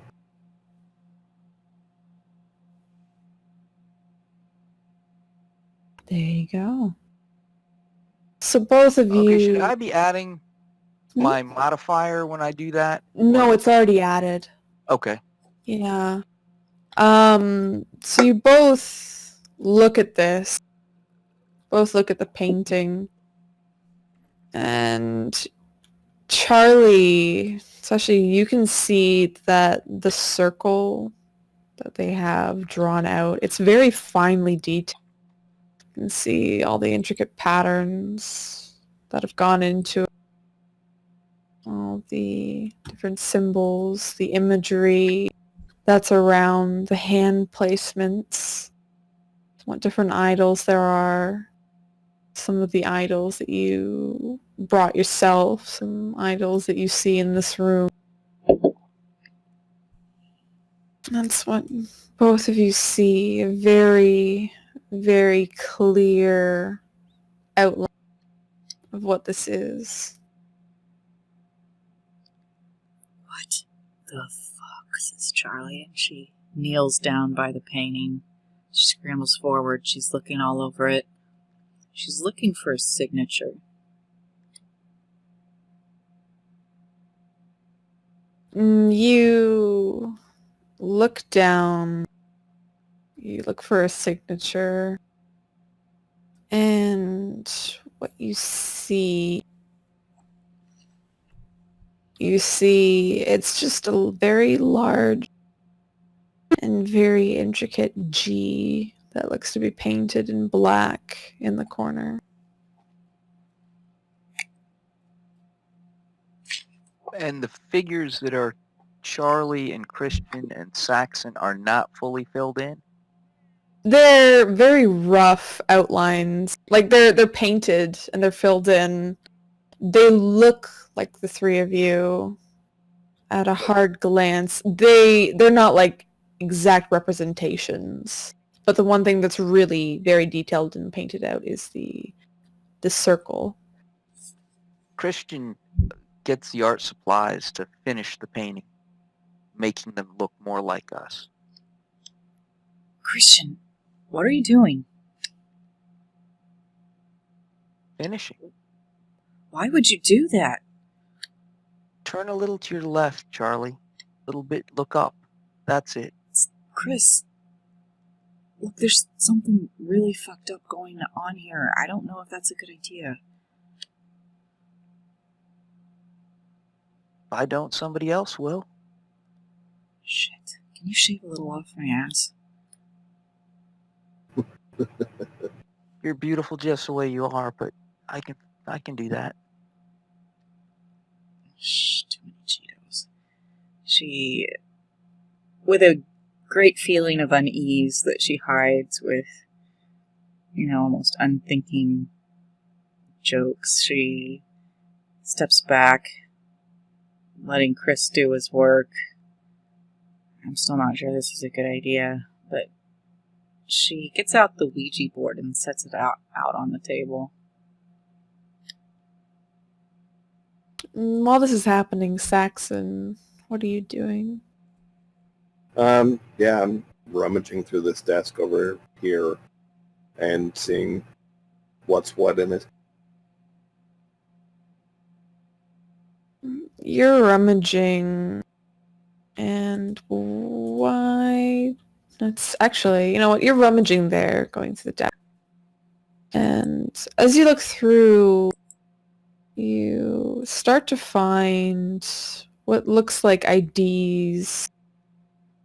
Looks like driver's licenses that are in here.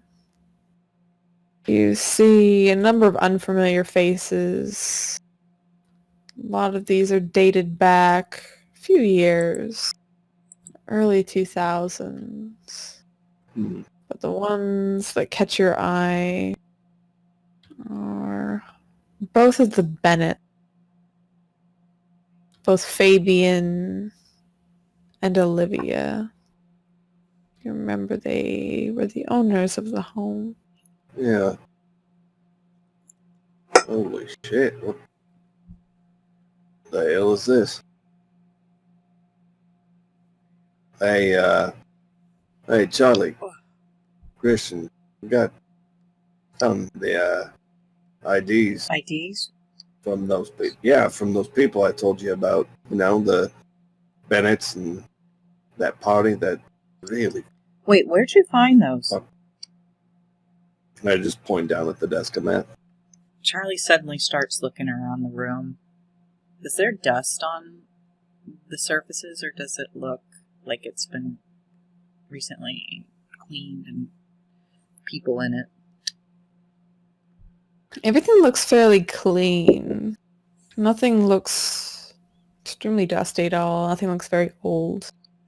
Didn't the Landry lady say that she couldn't get into a place? Yeah, but She said she could come and go here sometimes. She couldn't get in the cellar or the office. this is... And I kind of gesture around. Isn't this an office? And there's... This is the library. She said she could get in the library sometimes, not I don't sometimes. know. Library office. There's a couple of desks, but there's no dust anywhere. Do you see any of the Landry stuff over there? And Charlie will start rummaging through the other desk to see if she sees anything, any stationery or correspondence that is addressed to the Landrys. You see some basically you find a copy of the title deed. It's there. Find a copy of their electric bills. Past couple months, they're very organized in filing cabinets. You also find, of course, a lot of the stationery has a label of "can be" on it. She holds up some of the letters. Well, they've been in here. I mean, this office, this place is used. But how could they not? I mean, if you found a bunch of IDs of a bunch of murder, maybe even if they didn't know about the murders, wouldn't they, like, turn those into the police?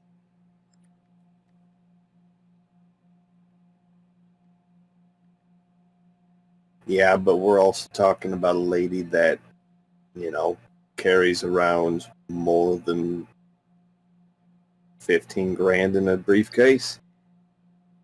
Yeah. I mean, maybe Christian's first instinct was right. I mean, obviously, She's weird. this lady wasn't telling us everything.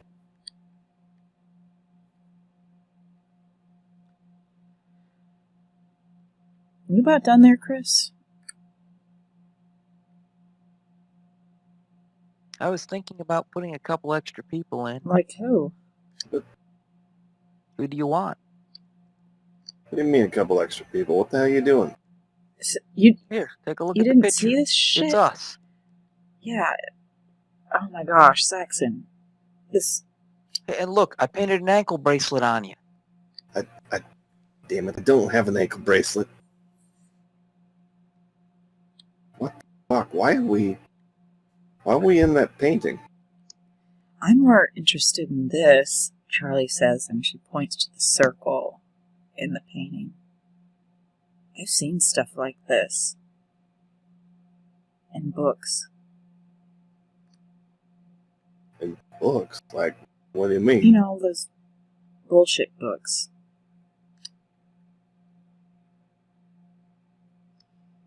Afraid I don't. Yeah, you're gonna have to kind of explain further. Well, you know, most of that stuff I do for the clients is it's just bullshit, but I base it on stuff that I find in the books, and I do know some of it's got a history, you know? And she just starts pointing out little details of the circle, and then she reaches into her bag and she says, I even have some of this stuff with me. And if this was something that the Landry lady planned, if we'd been, like, investigated ahead of time and this was a hoax, and I have no idea what they would hope to get out of us, they couldn't know I was going to bring these things. As you're looking at the painting, as you're finishing the touches there, Christian, on both Saxon, Charlie, and yourself, you look harder at the circle. You kind of look at the surroundings that are there. It's almost as if you're just noticing them now. Looks to be the three of you around a summoning circle in what looks like a basement. One with clay floors, one slightly uneven. Even with a medium of paint, you know that look.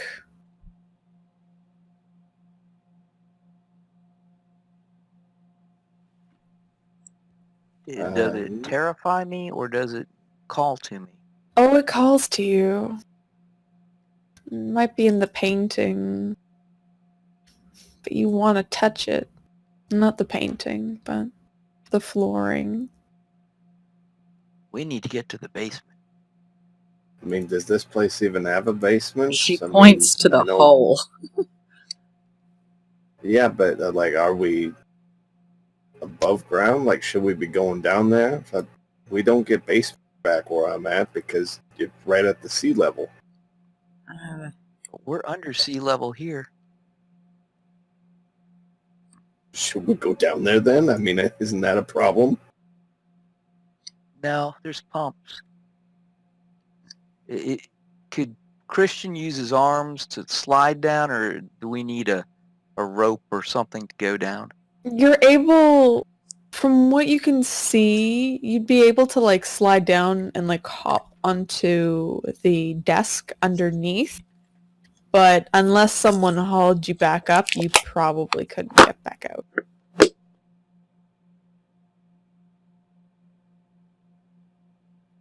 But you can get down.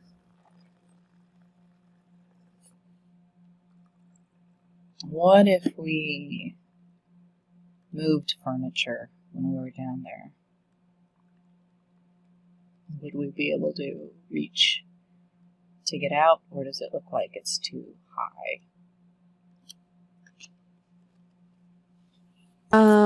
If you move furniture around, it would be precarious and very dangerous, but you could stack things on top of one another to haul yourselves out. You know how to braid hair? Either of you? Charlie points to her dreads. Sort of. Yeah, that's mud. That's It's not braiding. mud. My hair's not dirty, Chris. But that's how you do dreads. You use mud. No, it's not mud. Well, this is. I don't know where you got that. I just shake my head. Bob Marley. That's where I got that. Okay, well, the age of Bob Marley has passed. There's other ways. Bob Marley's age will never pass. Yeah. If you run into him Christian down goes here, over and pulls down the drapes, starts ripping them into pieces to braid. Let's see. If he's strong enough. He may not be. Well, let's see. Are you strong enough? Yeah, why not? We'll say you, with the assistance of the others, you're able to kind of rip down the curtains and braid them together to make a rope.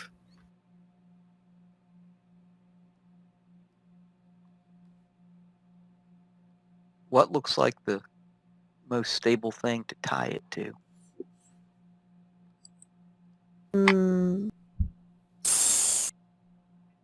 It's unclear. A lot of these things look very loose. Like, there's the paintings, there's the desk. If you put the desk over top of the hole, you could use that.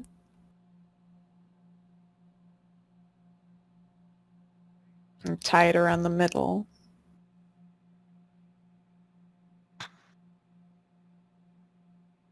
It may be overly optimistic to assume we're coming back out. What the hell are you talking about? Why wouldn't we come back out? You see the summoning circle? I saw a circle. Charlie, what comes out of summoning circles? In the books. spirits, demons, usually one or the other.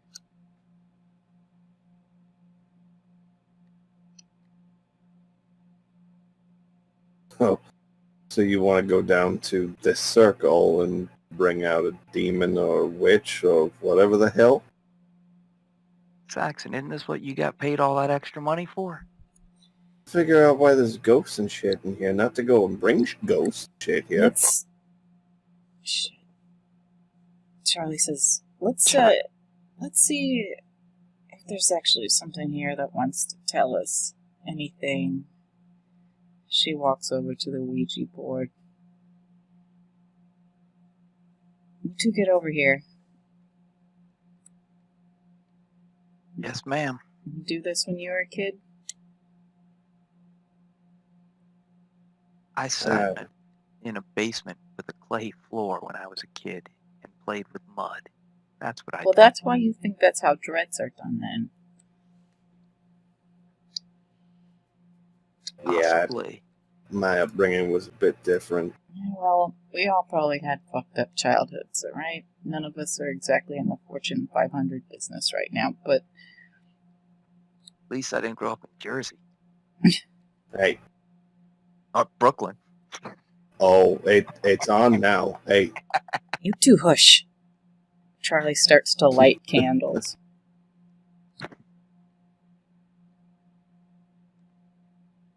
You light up the candles, putting down the Ouija board and getting it set.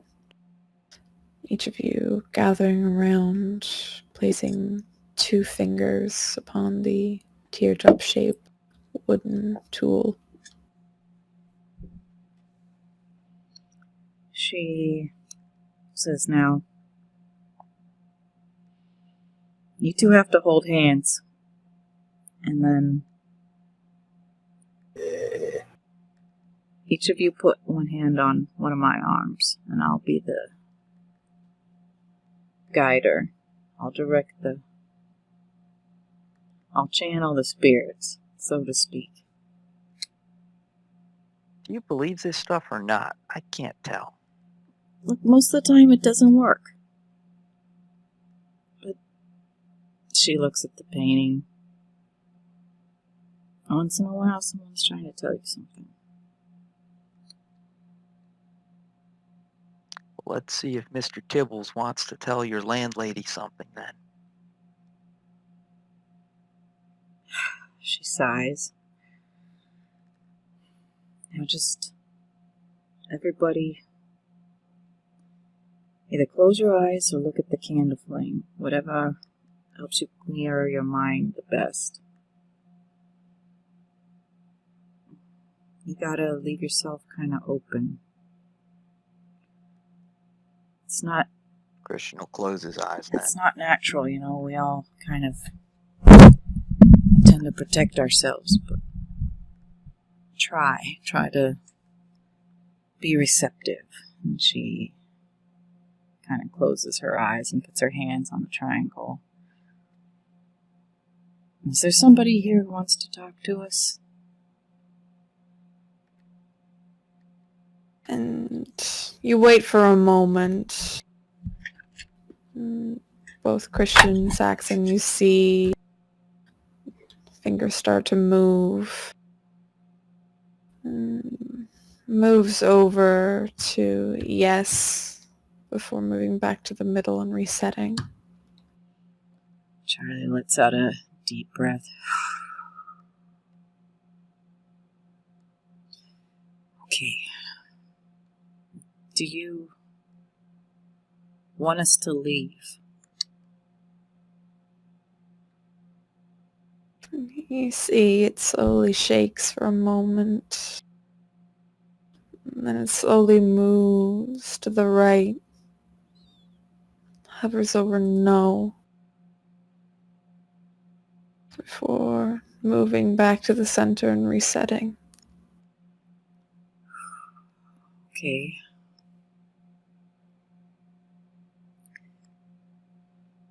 Do you want us to go down in the basement?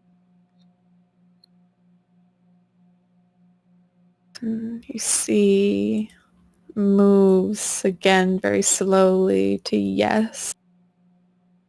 And then it moves again after resetting to yes. Yes. Yes. You see the board start to shake. Charlie takes her hands off the triangle, backs away from the board. You back away, the board splits in two, sending pieces flying across, hitting you all in the arms. Not injured, The board is broken and fractured now. Holy shit, what was that? As you stay there, you hear banging on the door. Please, please let me in. Please, he's coming for me. The door to the library or the door to the house? Mm-hmm. The library. I'd look to the other two. There ain't nobody else in here but us. Please let me in, please, he's coming. Try to let him in. Go to the door. You try to open it, but it's still locked. It won't open. Try the key. You try the key from this side. It doesn't work, and you just feel the pounding. You hear the cries of the woman on the other end. Please, he's coming, please! Hey, Help! Come on, we gotta get her in. Come on! Chris, who? Get who in? There's no one else in here. Do you not hear her? I hear, but we Then can't. come get her in. I'm not opening that door. Please, he's down the hallway. Please. We gotta help her. Come on. No way, man. I'm not touching that shit. Charlie, without talking to them, still shaking from the Ouija board exploding, has been walking over very slowly to where Christian is. She puts her hand up against the door that's being pounded on. Who is this? Please. Hey. And then all you hear sounds like choking noises from the other side. And you hear what sounds like a sickly squelch. Almost as if something cutting into meat over and over and over again. Christian just kind of curls up in a little ball on the floor as this is happening. Go ahead. Charlie backs away from the door, like a grimace on her face. She puts her hands over her ears and turns away.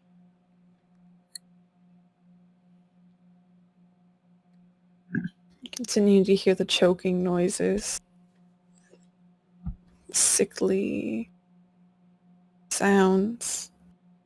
For the banging, the choking go quiet. Very small slit underneath the door.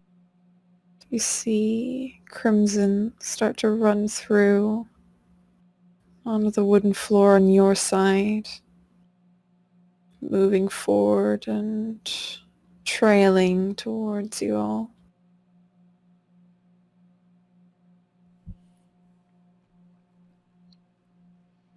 Charlie looks down at her feet. She's facing away from the door, so she sees this rivulet of red start to flow past her feet, and she steps away from it, turns around, looks at Saxon, and looks at Christian curled up on the floor, and seeing the blood seeping out toward Christian, she walks over and grabs him by the arm. She crouches down and pulls him. Get away from the door, Christian. I love the sun. I love the moon. I love the deep blue sea. I love the sun. I love the moon. I love the deep Christian, blue sea. you need to get it. You need to move. He's not moving. He just sits there with his little mantra, keeps repeating it. Saxon, help me get him. Yeah. Sure. Yeah. Christian, as you're sitting there, you know the only thing that's gonna help, that's gonna make you feel better, is what's in that basement. He's just going to go get down there as quick as he can. He just puts his arms out and tries to slide down. Then if he hurts himself, he hurts himself. he's not being particularly careful. Why don't you make me an endure injury roll there, Christian? As you haphazardly run away from the both of them and slide down. Oof. Oh boy. I would say as you slide down, don't die. As you slide down, you hit the desk at an awkward angle. You feel your foot go to the side as you crash to the ground. Just excruciating pain shoots through your leg as you lay there on the floor. But you still feel that pull that you need to get to the basement. This isn't the basement? This... Oh, I'll show you what it is. You see the office that you dropped into. You're on the second floor. Yeah. You see there's 4 walls around this. There's no window. No You see door? there is one door that leads out. It is closed. I'm not walking to it anyway. I'm sitting here. Not gonna curl up and keep saying, I love the sun, I love the moon, I love the deep blue sea. You hear the kind of a crunch as Christian lands. Bit of a yelp of pain before you hear the mantra start back up again. Charlie and Saxon, what do you do up there? I look at Charlie. Holy shit, what the hell? Chris, you okay? Yeah, they had been trying to get him to stand up, so I guess he just kind of suddenly ran off and jumped down the hole. Yeah, he booked it. So Charlie will look at Saxon and kind of sprint over to the hole, get down on her belly and look in there, try to see him. You see Charlie in the dark down there as the lights aren't on. You see him writhing around his figure down there. You can hear him still as mantra goes on. Jesus. Okay, buddy. Everything's gonna be okay. She looks around. I love the sun, I love the moon, I love the deep blue sea. And as you're standing there, Charlie, you get this feeling, you get this pull. You feel something calling to you, begging you to go to the basement. She kind of blinks, shakes her head. Okay, she grabs her bag of supplies. Saxon, can you lower me down? What? I can't. No, what? I'm not. You gotta get him out. He's not coming out. I mean, look at him. I mean, he comes out of this before. He's come out of this before. He's just gotta snap out of it. She raises an eyebrow. You've seen this before? I mean, he's gotta, right? She shrugs. Look, you don't have to go down there, but I'm not gonna leave him alone down there. Yeah, all right. I'll help lower you. Cool, thanks. And she kind of she'll position herself over the hole where, you kind of put your legs down first, putting most of your weight on your upper body, and then she'll wait for Saxon to grab her hands and slowly shift her weight to her lower body until she's kind of dangling, and then let herself drop. And you're able to drop safely onto the desk. Able to hurry over to Christian's side to see how he is. And Saxon, as you're laying there, you've just helped Charlie get down.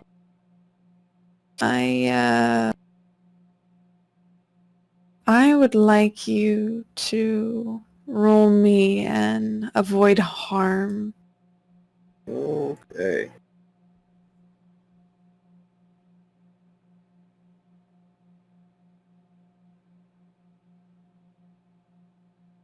Oh shit. Oh, fun.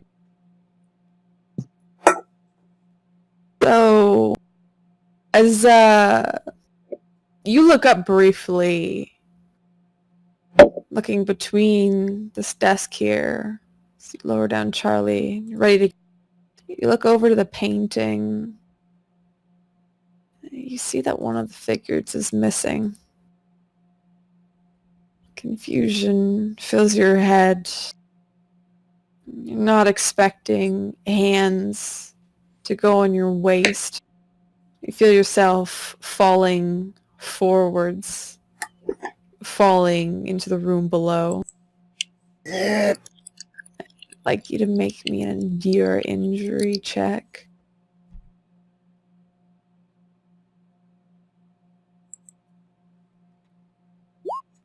Nope. Oh my god. So you also kind of hit your back as you crash into the desk. You feel it thrown out a bit as you roll around on the ground in pain, shooting up your spine, to your head. Charlie, you see in the dark, you see another figure just topple into the room. You hear the outcry of Saxon. As you do, you look up and you see your own face looking down at you with a very large smile before the carpet looks to be picked up and rolled over, and the way that you got in shut. And with that, that'll be the end of today's episode. Yay. Spooky house. Fuck this house.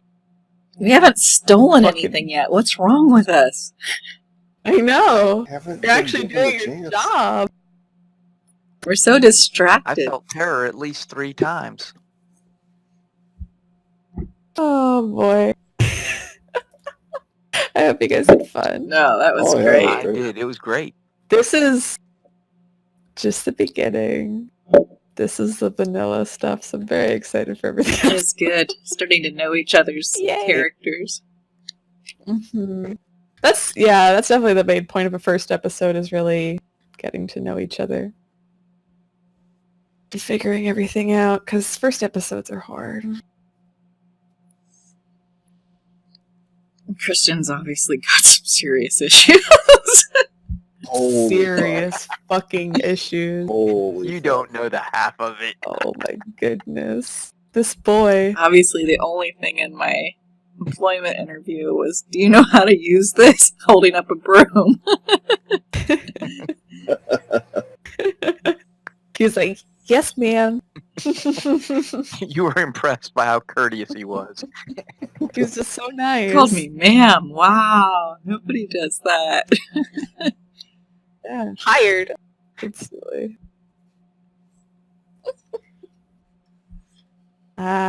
Basement time, probably. I can imagine Charlie saw enough of the charlatan and con man in Saxon that was a natural fit. I think I so. don't know what you're talking about. I am a legitimate businessman.